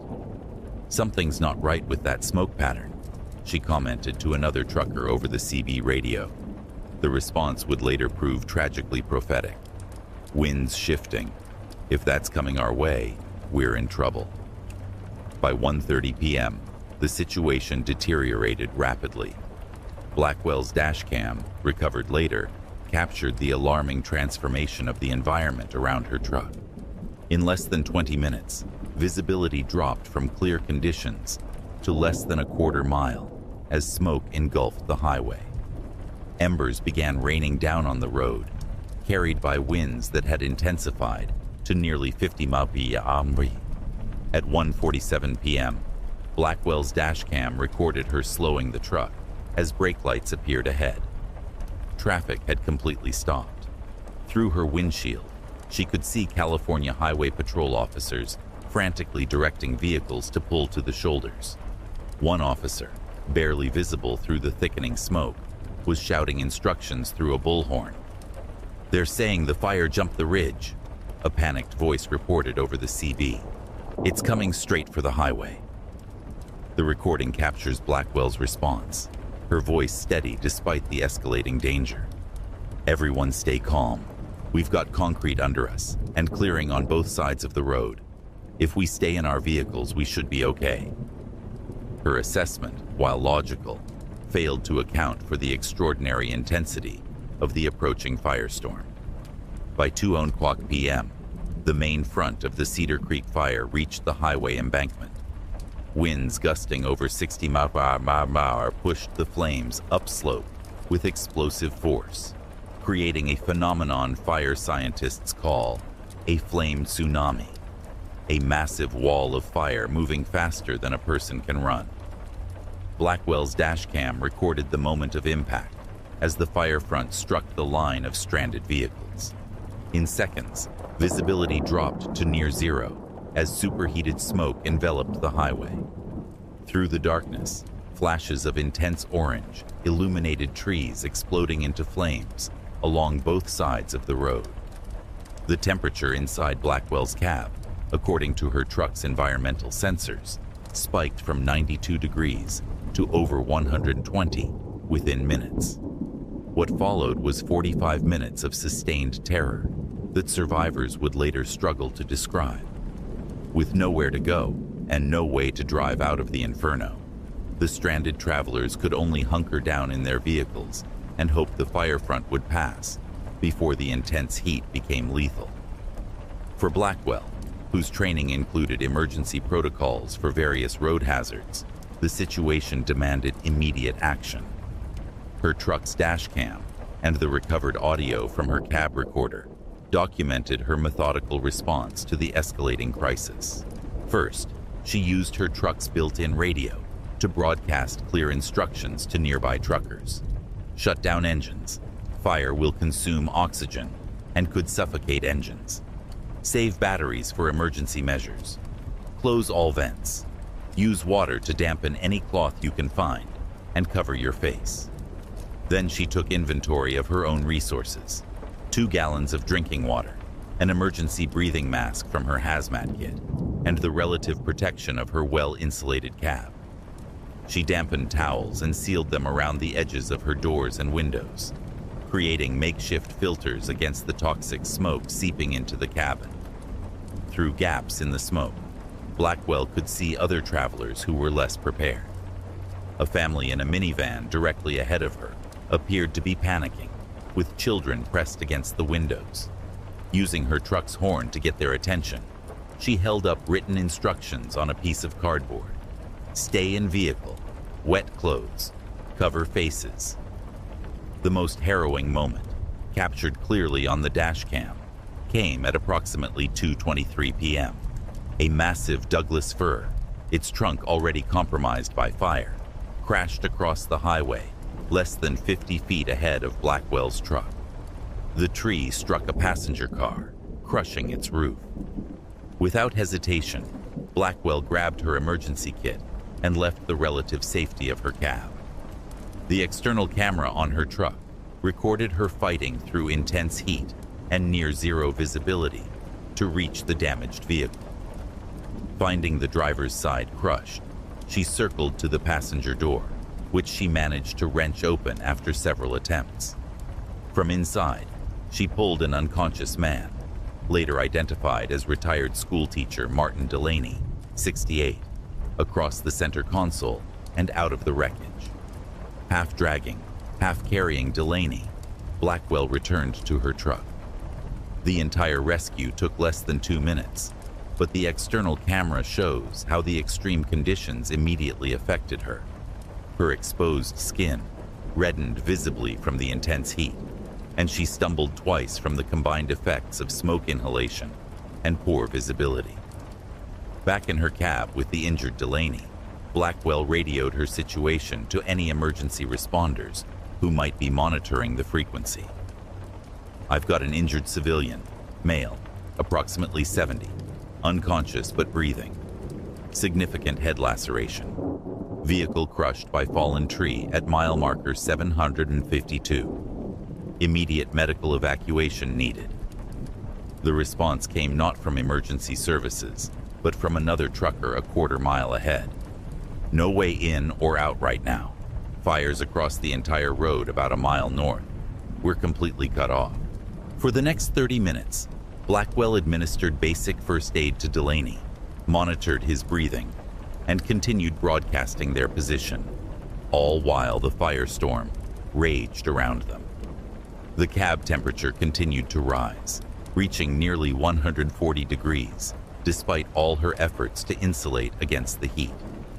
Dashcam footage shows her regularly pouring small amounts of water over both herself and the still unconscious Delaney to prevent heat stroke. At approximately 3:10 p.m., the main fire front began to pass, having consumed most of the available fuel in the immediate vicinity. Visibility improved slightly, revealing the full extent of the devastation. Trees continued to burn on both sides of the highway, but the massive wall of flame had moved east, leaving behind a smoldering, apocalyptic landscape.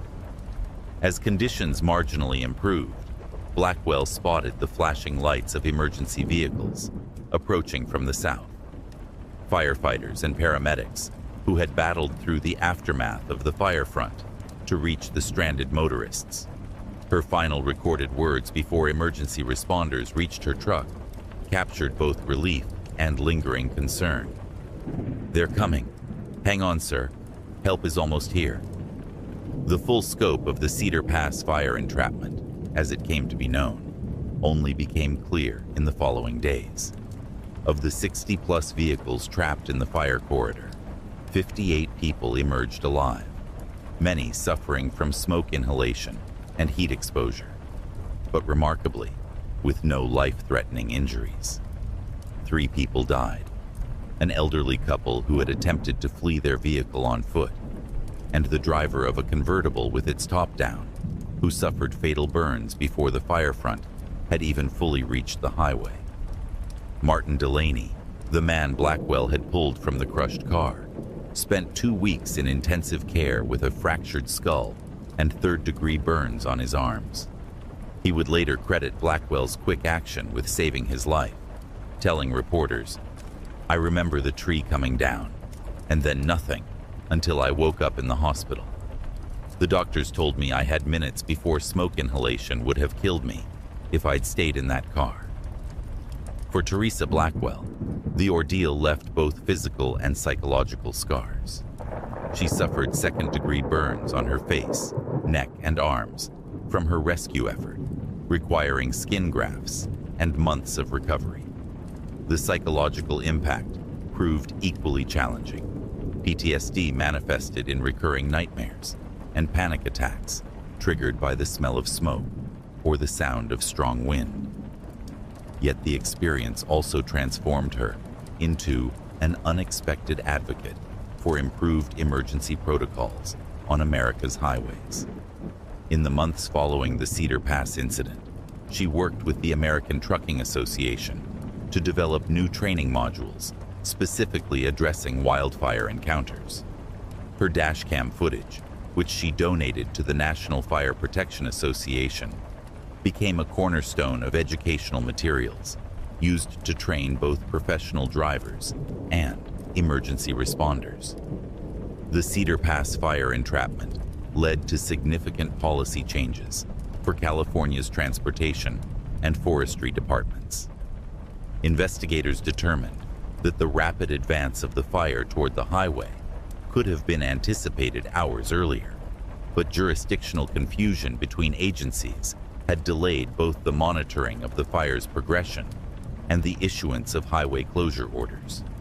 In response, California implemented a new integrated alert system linking fire behavior modeling directly to transportation management centers, allowing for earlier highway closures when fire behavior suggests potential risk to travel corridors. The system has since been adopted by 5 other Western states prone to wildfires.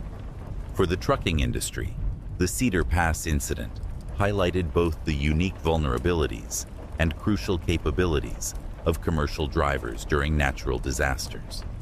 Commercial trucks with their reinforced cabs, elevated visibility, and robust communication systems proved to be among the safest vehicles during the fire entrapment. In the aftermath, several motor carriers enhanced their trucks' emergency equipment to include fire-specific items like personal air filtration masks and thermal blankets. Teresa Blackwell eventually returned to trucking 9 months after the incident, though she requested routes that kept her away from high fire risk areas. When asked by an interviewer why she chose to go back to the profession despite her traumatic experience, her response was straightforward. "The road is still where I belong, but now I drive with a deeper understanding of what it means to be responsible for not just my cargo, but potentially for the lives of everyone around me on that highway." Today, a small memorial stands at the Cedar Pass viewpoint along Interstate 5, commemorating those who lost their lives and recognizing the extraordinary resilience of those who survived. A bronze plaque bears the names of the 3 who perished, alongside a simple quote attributed to Teresa Blackwell: "In our darkest moments on the highway, we are never truly alone."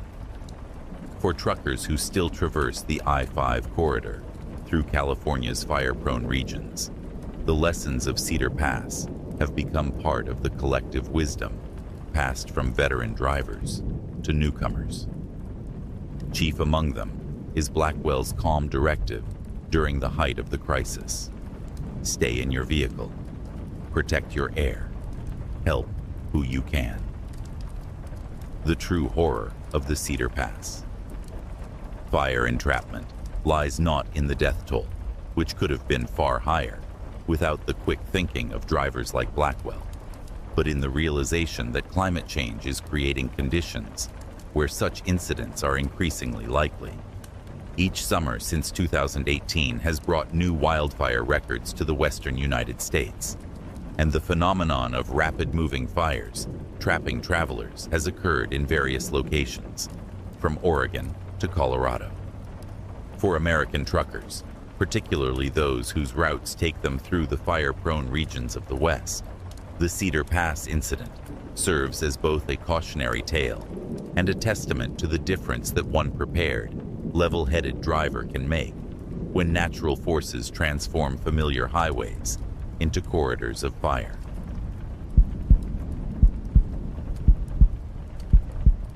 Marcus Delaney had been driving hazardous materials for 8 years, and in that time, he'd handled everything from industrial chemicals to medical waste. At 42, he had earned a reputation as one of the most reliable hazmat drivers at transcontinental shipping, with a spotless safety record and perfect compliance history.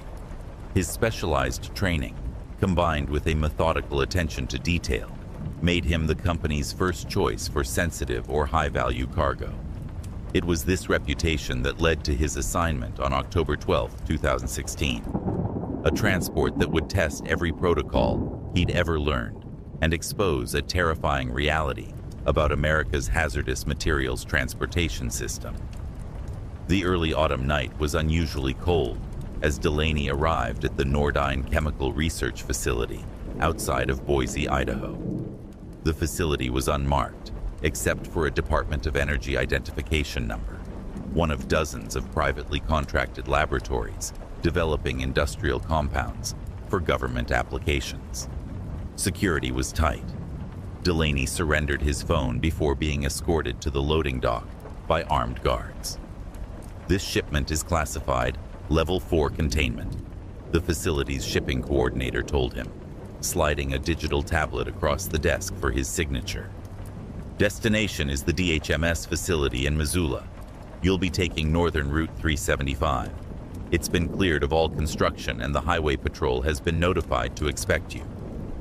Level 4 was rare, the highest security and containment protocol for non-nuclear materials. In 8 years of hazmat driving, Delaney had handled exactly 2 Level 4 shipments. Both had involved military-grade chemical agents being transported to secure government facilities. Both had included an armed escort. "I don't see any escort assignment in the manifest," Delaney noted, scanning the digital documents. "Budget cuts," the coordinator replied with a shrug. "They're monitoring via satellite. You've got the secure comms unit, right?" Delaney nodded. The specialized communication device installed in his cab allowed for constant contact with both his dispatcher and federal monitoring systems, regardless of cellular coverage. Standard for Level 4 transports. What wasn't standard was the size of the cargo, a single specialized containment cylinder, barely 4 feet tall and 2 feet in diameter, secured to a specially designed pallet. Most Level 4 shipments filled an entire trailer. "What exactly am I carrying?" Delaney asked, knowing the answer before the coordinator gave it. "That's need to know, and according to this paperwork, you don't need to know," the man replied, tapping the manifest. "What you do need to know is that if containment is breached, the emergency protocol is immediate evacuation to a minimum safe distance of 5 miles upwind. There's a specialized containment kit in the storage compartment of your cab.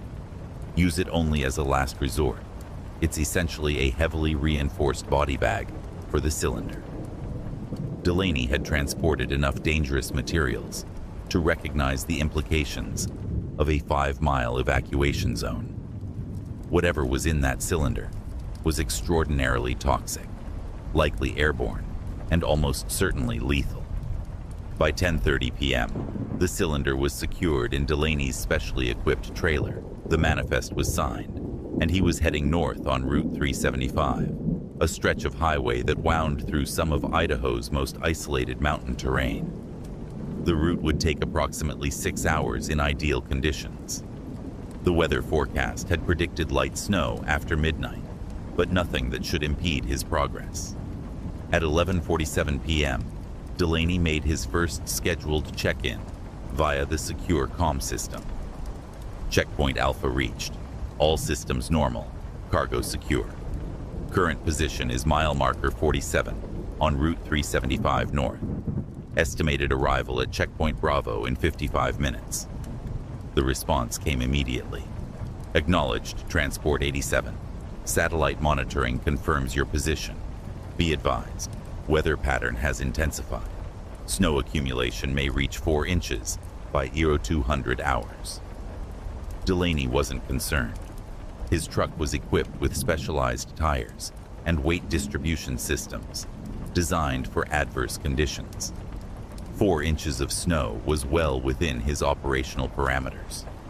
What neither Delaney nor his monitoring team could have anticipated was the catastrophic failure of a crucial component in his truck's electrical system, specifically the specialized alternator designed to power both the engine and the separate cooling system required for certain types of hazardous materials.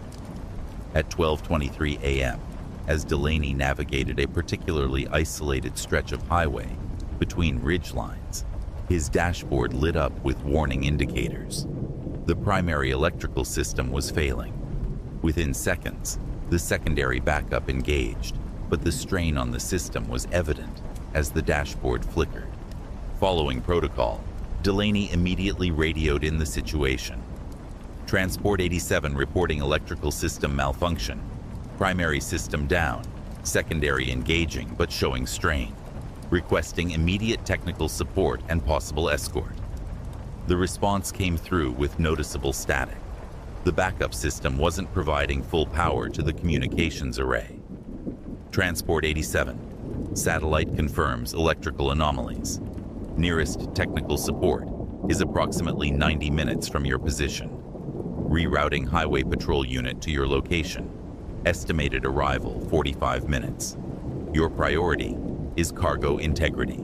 If necessary, initiate stationary protocol. Stationary protocol meant pulling over, engaging manual locks on the cargo containment systems, and waiting for assistance. It was standard procedure for mechanical failures, but that procedure assumed functioning environmental controls within the trailer. Before Delaney could respond, the backup electrical system failed completely. The truck's engine died, leaving him coasting on a darkened stretch of highway with only emergency battery power for essential systems. The specialized cooling unit for the trailer, which required continuous power, would function on backup batteries for approximately 30 minutes before failing.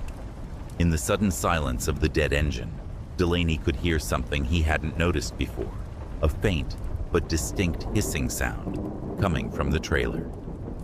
Every hazmat driver knows that unexpected noises from containment areas represent worst-case scenarios. Delaney immediately engaged the emergency brake, bringing the truck to a controlled stop on the shoulder. Using his flashlight, he exited the cab and moved cautiously toward the trailer. The hissing was louder now, clearly emanating from the sealed containment area. Following protocol, Delaney didn't immediately open the trailer. Instead, he accessed the external monitoring panel, a small digital display that showed conditions inside, powered by its own independent battery. The reading made his blood run cold. Internal temperature, 57 degrees F and rising. Normal operating range for this cargo was between 35 to 40 degrees. More alarming was the atmospheric sensor, which showed trace amounts of an unidentified compound in the trailer's air. The containment was failing.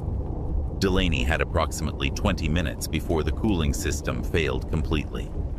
The rising temperature inside was already compromising the specialized cylinder's integrity. He had three options: attempt to repair the electrical system and restore power to the cooling unit, deploy the emergency containment kit to encase the cylinder and hope it held until help arrived, or execute the most extreme protocol: intentional isolation. Intentional isolation was a procedure Delaney had only read about in training manuals. It involved moving the hazardous material as far from population centers as possible, securing it, and then evacuating, essentially sacrificing the cargo, but ensuring no collateral exposure. Given his location deep in the mountains, with the nearest town over 30 miles away, Delaney made his decision. He would attempt to use the emergency containment kit, and if that failed, he would implement intentional isolation. The emergency containment kit was stored in a reinforced case behind the driver's seat. As Delaney retrieved it, the secure comm unit crackled to life, operating on its independent power source. Transport 87, be advised, we're detecting containment anomalies via satellite thermal imaging. Highway Patrol ETA, now 38 minutes. Hazmat response team has been scrambled from Missoula, ETA 3 hours. Confirm your situation. Delaney's response was concise. Implementing emergency containment procedures. Cooling system failure imminent. Breach is likely within 15 minutes. Request immediate airspace restriction and evacuation order for 5-mile radius. The gravity of his words was not lost on the monitoring team. Their response was immediate. Understood, Transport 87. Emergency protocols activated. Satellite uplink will remain active. We've lost telemetry on the cargo sensors. You are now our only eyes on site. With the specialized containment bag in hand, Delaney approached the trailer. The standard procedure required him to open the sealed doors, deploy the bag over the cylinder, and seal it manually, a process that would inevitably expose him to whatever was leaking from the container. The hazmat suit in his emergency kit would provide limited protection, but level 4 materials often required specialized containment beyond standard protective gear. Nevertheless, he had no choice. If the cylinder failed completely, the consequences could be catastrophic for communities downwind. As he donned the protective suit, Delaney mentally reviewed the evacuation map for Route 375. The wind was coming from the northwest, which meant any airborne release would travel southeast, directly toward the town of Pinecrest, population 1,200, approximately 32 miles away. With the suit secured and oxygen flowing from the attached tank, Delaney unlocked the trailer doors.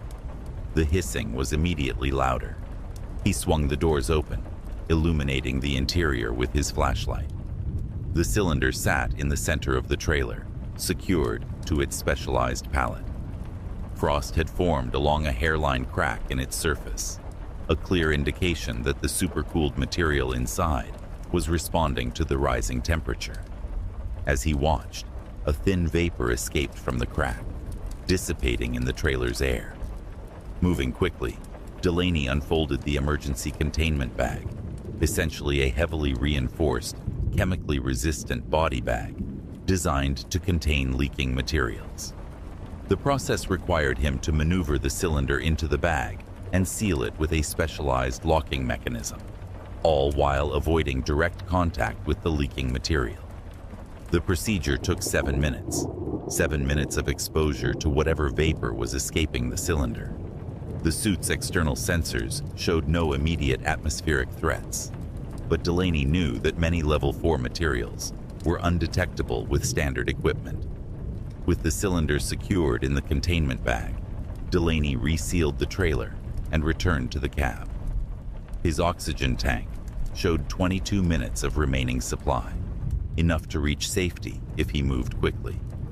Following intentional isolation protocol, Delaney drove the disabled truck further from the highway, using only the momentum of the slope and his remaining battery power to steer onto a fire access road. He positioned the vehicle in a clearing approximately half a mile from the main road, as far from potential civilian exposure as possible. After engaging all remaining locks and security systems, Delaney hiked back to the highway. The highway patrol found him walking along the shoulder at 1:17 a.m., approximately 3 miles from where he had left the truck. The hazmat response team reached the abandoned truck at 3:45 a.m. By then, thermal imaging showed the temperature inside the trailer had reached 112 degrees. Despite this, the emergency containment bag had held, preventing what investigators would later determine could have been catastrophic exposure to an experimental compound designed for rapid deployment in conflict zones. Marcus Delaney spent 3 days under medical observation. Though no immediate symptoms manifested, he would require monthly screenings for the next 5 years to monitor for delayed effects from potential exposure. The incident led to a congressional investigation into private transportation of experimental materials and sweeping reforms in escort requirements for Level 4 transports. Delaney's actions were credited with preventing potential civilian casualties, though the exact nature of the material he transported remains classified. He never drove hazmat again. The psychological impact of those moments in the trailer, exposed to an unknown lethal compound, proved too traumatic to overcome. He now works as a safety consultant, using his experience to train a new generation of specialized transport drivers. For those who drive America's most dangerous cargoes along isolated routes, Delaney's experience has become a case study in both the risks they face and the responsibility they bear, moving materials most people don't know exist, through places most people will never see, with consequences most people can't imagine. Curtis Hoffman never considered himself a hero. At 47, the veteran trucker from Milwaukee had spent over 2 decades hauling freight across America's Midwest, facing blizzards, ice storms, and the occasional tornado warning with the stoic pragmatism typical of career drivers. Weather was just part of the job, something to be respected, prepared for, and endured. But nothing in his 23 years on the road had prepared him for the events of January 12, 2017, a day that would test not only his survival skills, but his humanity in ways he could never have imagined. The winter of 2016 to 2017 had been relatively mild across the northern plains until mid-January, when a massive Arctic air mass descended from Canada, colliding with moisture-laden air from the Gulf. Meteorologists had been tracking the system for days, predicting significant snowfall, but nothing historic. What they failed to anticipate was the extraordinary intensity the storm would develop as it moved across the Dakotas. Hoffman was hauling agricultural equipment parts from Minneapolis to Bismarck, a route he'd driven countless times. He'd checked the forecast before departing. 8 to 12 inches of snow expected, with temperatures dropping into the single digits. Challenging conditions, but manageable for an experienced winter driver with a well-maintained rig. By 2:30 p.m., as he crossed into North Dakota on Interstate 94, conditions had begun to deteriorate. The snow, which had started as large, lazy flakes, had intensified to a driving sheet of white. Wind gusts buffeted his truck, creating swirling ground blizzards across the highway. Visibility was shrinking by the minute. Hoffman's dash camera, which would later become key evidence in the investigation, captured his growing concern. "Wind's picking up something fierce," he commented to himself. "Might need to find somewhere to wait this out soon." At 3:17 p.m., Hoffman's radio crackled with an urgent message. The North Dakota Department of Transportation was closing I-94 from the Minnesota border to Bismarck due to rapidly deteriorating conditions. All drivers were advised to exit at the next available opportunity and seek shelter. The nearest exit with services was Linwood, approximately 12 miles ahead.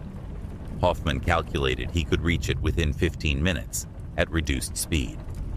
What he couldn't know was that he was driving into what meteorologists would later classify as a rare mesoscale snowband, an intense, localized weather phenomenon that can produce snowfall rates exceeding 3 inches per hour, coupled with near hurricane force wind gusts. At 3:26 p.m., Hoffman's visibility dropped to near zero in a matter of seconds. His dashcam shows the world outside, transforming from a distinguishable highway to a featureless white void.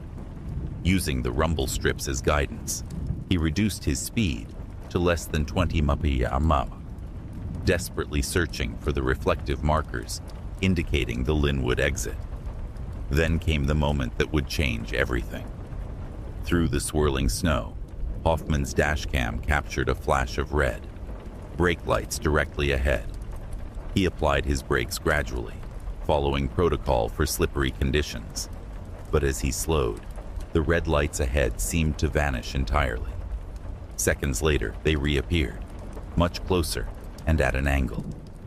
A passenger vehicle had spun out and was now sideways across the right lane and shoulder. Hoffman swerved left to avoid collision, skillfully keeping his truck under control on the treacherous surface. As he passed the stranded vehicle, his side camera caught a brief image. A sedan with Michigan plates, hazard lights blinking weakly, nearly buried under drifting snow. Protocol in such situations is clear. Commercial drivers should continue to a safe location, then report stranded vehicles to authorities. Attempting roadside assistance in dangerous conditions creates additional hazards. But as Hoffman reached for his radio to report the stranded car, his attention was drawn to something his side camera had captured, something that protocol didn't account for.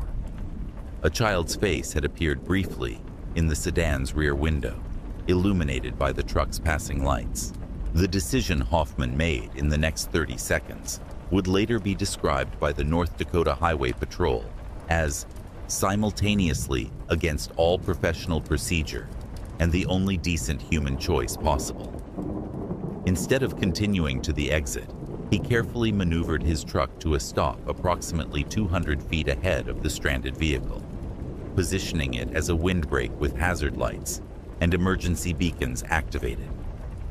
Fighting against wind that meteorological instruments would later measure at 58 mph, with a wind chill of -35 degrees, Hoffman made his way back to the sedan. Inside were Rebecca Keller, 34, and her 2 children, Emma, 7, and Jacob, 4, who had been traveling to Fargo when their car spun out nearly 40 minutes earlier. Their situation was dire. The car's fuel was running low, the heater was failing, and snow was rapidly enveloping the vehicle. Keller had called 911, but emergency services were overwhelmed with accidents throughout the region. Help, they'd been told, could be hours away, hours they might not have as temperatures continued to plummet. I knew immediately they wouldn't survive waiting for rescue, Hoffman later testified. The boy was already showing signs of hypothermia, confused and sleepy. They needed shelter immediately. Hoffman helped the family to his truck, carrying the young boy through snowdrifts that in places reached above his knees. The 200-foot journey took nearly 15 minutes in the brutal conditions. Once inside the relative safety of his cab, he cranked the heat to maximum and provided them with emergency blankets from his supply kit. But their ordeal was just beginning. By 4:00 p.m., the storm had escalated from dangerous to potentially lethal. Weather instruments at the nearest monitoring station recorded sustained winds of 62 mph, with gusts approaching 70 mph, officially hurricane force. Snowfall rates exceeded 4 inches per hour, creating drifts that were rapidly burying vehicles across the region. Hoffman attempted to reach emergency services via his CB radio and cell phone, but communications were spotty at best. He managed one brief connection with Highway Patrol, providing his location and the status of his passengers before the signal failed. The response from authorities was not encouraging. All emergency vehicles in the area were currently engaged in other rescues or accidents.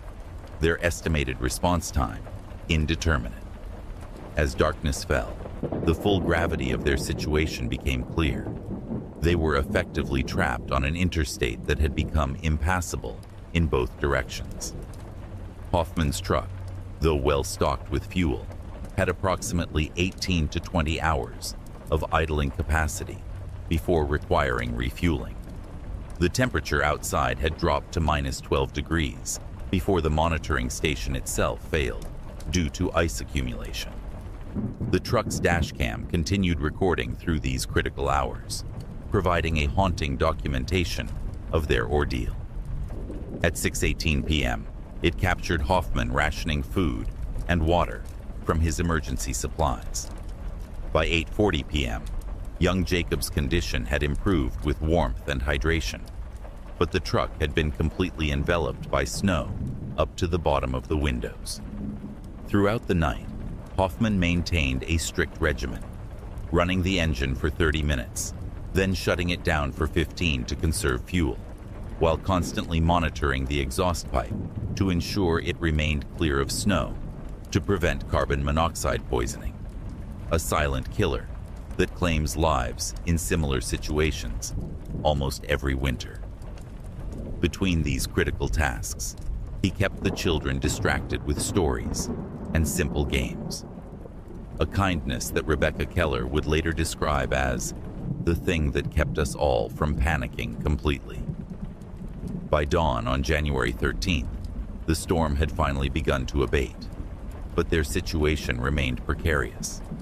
Snowdrifts had completely buried the lower half of the truck.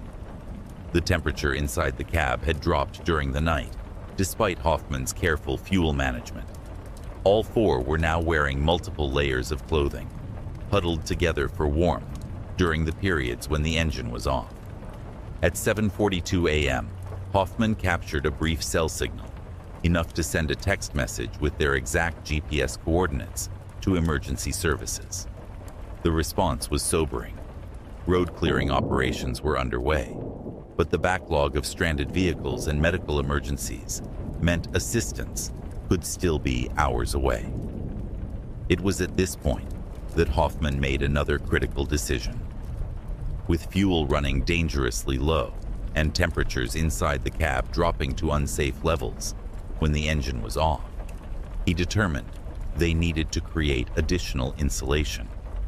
Using the emergency kit's tools, he and Rebecca spent nearly an hour packing snow against the truck's doors and windows, a counterintuitive move that nevertheless employed the same principle used in igloos, using snow's natural insulating properties to trap heat inside. This improvised measure bought them precious additional hours. By carefully managing the remaining fuel, Hoffman was able to maintain survivable conditions inside the cab until 2:15 p.m. on January 13th, nearly 24 hours after he had first encountered the stranded family, when the distinctive sound of heavy equipment became audible through the howling wind. A North Dakota Department of Transportation snowplow, accompanied by emergency medical services and highway patrol, finally reached their location at 2:37 p.m.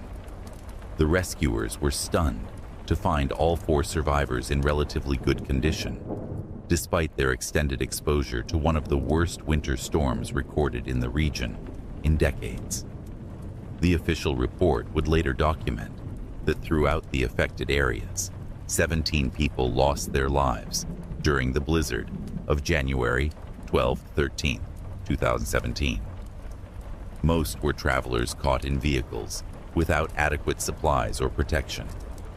Rebecca Keller and her children were listed among the statistical anomalies, survivors of conditions that, by all normal metrics, should have been fatal.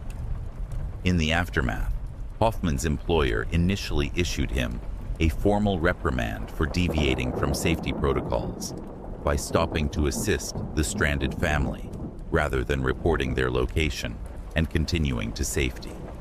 The public backlash was immediate and intense. Veterans groups, trucking associations, and ordinary citizens across the Midwest rallied to his defense. Within a week, the company not only rescinded the reprimand, but established the Hoffman Winter Safety Initiative, providing enhanced emergency training and equipment for all their drivers. For Curtis Hoffman, the experience fundamentally changed his approach to life on the road. He began advocating for improved emergency protocols within the trucking industry, particularly regarding the rigid rules that sometimes place procedural compliance above humanitarian response. He also became an outspoken proponent for enhanced winter survival training for all commercial drivers operating in northern regions.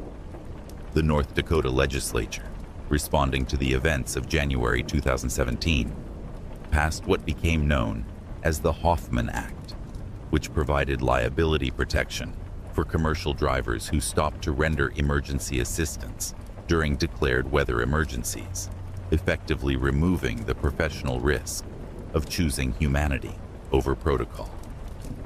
Today, a small plaque at the North Dakota Highway Patrol headquarters in Bismarck commemorates the incident, bearing a quote from Hoffman that has become something of a mantra for winter drivers across the northern plains. In the worst conditions, the only resource that matters is each other. For truckers who still traverse Interstate 94 through the winter months, the story of Curtis Hoffman and the Keller family serves as both a warning and an inspiration. A reminder that sometimes the difference between tragedy and survival comes down to one person's willingness to stop when every professional instinct says to keep moving. Rebecca Keller, who now volunteers with winter preparedness programs throughout the Midwest, perhaps summarized it best in her testimony before the state legislature. There are two types of heroes: those who run toward danger and those who simply refuse to drive away from it. Curtis was the second kind, and that made all the difference.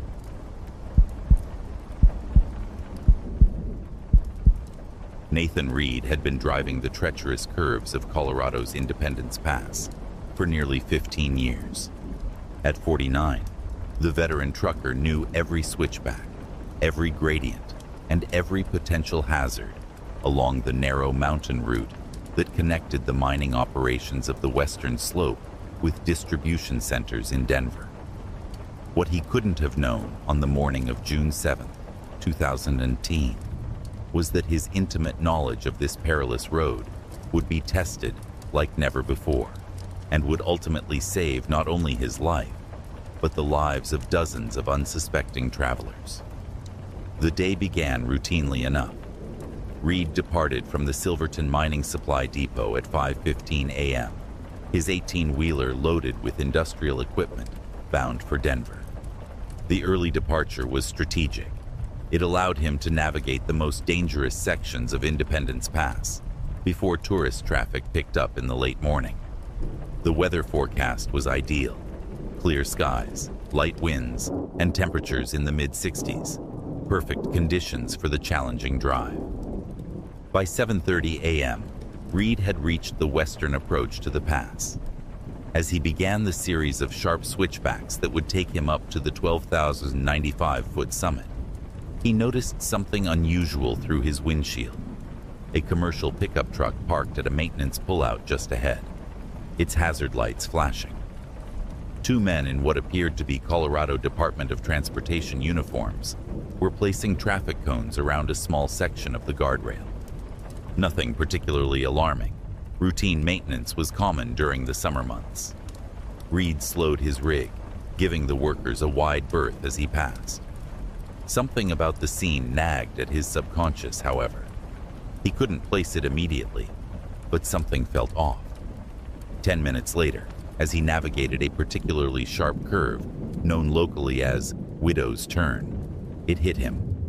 The pickup had lacked the standard CDOT markings and identification numbers required for all official vehicles. It was such a small detail that most drivers would never have noticed. But Reed, who encountered legitimate CDOT crews regularly on his route, had developed an eye for these specifics. He reached for his CB radio, intending to contact the State Patrol dispatch to verify if maintenance was scheduled. Before he could make the call, his truck's engine warning light flashed on, accompanied by a sudden loss of power. This immediate mechanical failure, coming just minutes after passing the suspicious maintenance crew, elevated his concern to alarm. Reed carefully maneuvered the struggling truck into a scenic overlook pullout, applied the emergency brakes, and popped the hood to investigate. What he discovered sent a chill through him, despite the warm morning sun. The main fuel line had been cleanly cut and then loosely reattached, a sabotage designed to allow the truck to run normally for several minutes before the pressure caused the compromised connection to fail. Had this happened just 2 minutes later, he would have been navigating Shepherd's Cliff, a section with no shoulder and a 1,500-foot drop. Reed's dash cam, which he had installed after a near miss with a tourist 3 years earlier, had been recording continuously. He quickly reviewed the footage from his stop at the maintenance pullout. The camera had captured clear images of both men, though their faces were partially obscured by caps and sunglasses. More importantly, it had recorded the license plate of their pickup. When Reed attempted to call State Patrol on his cell phone, he discovered there was no signal, not unusual in the remote mountain pass. His truck's satellite communication system, however, was still functional. He sent an emergency alert to his dispatcher with his location and a brief description of the situation. The response came almost immediately. No scheduled CDOT maintenance on Independence Pass today. State Patrol notified. Stay put. Do not approach anyone who stops. Reed had just acknowledged the message when he noticed a sedan slow as it passed his truck. The driver, a man in his 30s wearing sunglasses and a baseball cap, seemed to be studying the disabled rig with unusual interest. The vehicle continued around the next curve, but Reed's instincts told him the encounter wasn't over. He was right. 5 minutes later, the same sedan reappeared, this time from the opposite direction, having apparently turned around. It pulled into the overlook about 50 feet from Reed's truck. Two men emerged, the same individuals Reed had seen setting up maintenance cones earlier. Neither was wearing CDOT uniforms now. Reed locked himself in the cab and positioned himself to record with his phone. Through his side mirror, he observed the men approaching, trying to appear casual, as if offering assistance to a stranded trucker. One carried what looked like a tire iron, partially concealed against his leg. "Hey buddy, need some help?" the taller man called out, his voice friendly, but his posture tense. "Looks like you're having engine trouble." Reed didn't respond. Instead, he activated his truck's external air horn, an ear-splitting blast that echoed across the mountainside. Both men flinched, momentarily startled. When Reed immediately followed with a second blast, they exchanged glances, clearly recognizing that their target was aware of the danger. What happened next would later be described in court documents as a coordinated criminal effort that came dangerously close to succeeding. Rather than retreating, the men split up, one circling toward the passenger side of the truck, while the other maintained his position, now openly brandishing the tire iron. "Open the door, trucker," the man called out, all pretense of assistance gone from his voice. "We just want the shipment. Cooperate and you'll walk away." What the would-be hijackers couldn't know was that Reed had participated in secure transport training during his military service decades earlier. He understood that his high-ground position in the elevated cab gave him a tactical advantage. He also knew his satellite communication had already alerted authorities. Help was coming, but in the remote pass, it could be 30 minutes or more before it arrived. Reed decided to create a standoff scenario, periodically sounding the air horn, both to maintain the men's anxiety level and potentially alert any passing motorists to trouble. The strategy worked initially, keeping the hijackers at a cautious distance as they attempted to determine their next move. The situation escalated when the taller assailant produced what appeared to be a handgun from his waistband. Through the closed windows, Reed heard him shout, "Last chance! Open the door or we're breaking in!" Reed had one last defensive option, one that required perfect timing and carried its own risks. Modern semi-trucks are equipped with pneumatic systems that control various functions, including the emergency brake release. By manipulating specific controls in sequence, he could create a sudden, powerful release of compressed air from the undercarriage, a blast strong enough to disorient anyone standing nearby. As the armed man approached the driver's side door, Reed executed the sequence.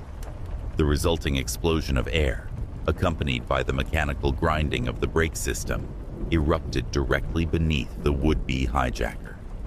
The man stumbled backward, momentarily disoriented, dropping the weapon as he fought to maintain his balance. In that crucial moment, fate intervened in the form of a Colorado State Patrol vehicle rounding the curve into the overlook. The officer, responding to an unrelated call further up the pass, hadn't yet received the alert about Reed's situation. But the scene before him, two men in civilian clothes confronting a stopped semi-truck, one clearly retrieving a dropped object from the ground, triggered his training. The patrol car's lights activated as the officer used his vehicle's PA system to order the men to step away from the truck with their hands visible. Instead, they made a dash for their sedan. The officer managed to block their vehicle's exit from the overlook just as the first of several responding units arrived from the opposite direction. The subsequent investigation revealed a disturbing pattern that sent shockwaves through the commercial trucking industry. The two men, identified as brothers Liam and Connor Markham, were connected to at least 7 other incidents across Colorado, Wyoming, and Utah, where commercial trucks had experienced mysterious mechanical failures in remote locations. In 2 of those cases, the drivers had disappeared entirely, their vehicles found abandoned. A search of the Markham's property uncovered driver's licenses belonging to the missing truckers, along with cargo manifests and shipping schedules for dozens of high-value deliveries. Most disturbing were the detailed maps of remote sections of mountain highways, with specific curves and pullouts marked for what investigators believed were planned ambush points. For Nathan Reed, the most chilling revelation came during the Markham's eventual trial. Forensic analysis of GPS data from their vehicle showed they had followed his truck from the supply depot that morning. They had specifically targeted him and his cargo. Had they succeeded with their sabotage, his truck would have lost power and braking capability while navigating one of the deadliest sections of the pass. The catastrophic potential extended beyond Reed himself. A runaway semi on Independence Pass, during the increasing tourist traffic of mid-morning, could have resulted in multiple collisions and countless casualties as the out-of-control truck careened down the mountainside. The case prompted a federal investigation into cargo theft and trafficking operations throughout the Mountain West. Subsequent arrests connected the Markham brothers to a sophisticated network that had been operating undetected for nearly 3 years, specifically targeting trucks carrying high-value industrial equipment that could be quickly resold through international black market channels. For the trucking industry, the Independence Pass incident became a watershed moment. Companies implemented new security protocols, including real-time tracking, emergency alert systems, and regular mechanical inspections at secure facilities rather than roadside. Many carriers began using escort vehicles for high-value shipments through remote areas, and dash cams, once considered optional equipment, became standard issue. Nathan Reed received commendations from both state law enforcement and the Commercial Vehicle Safety Alliance for his actions.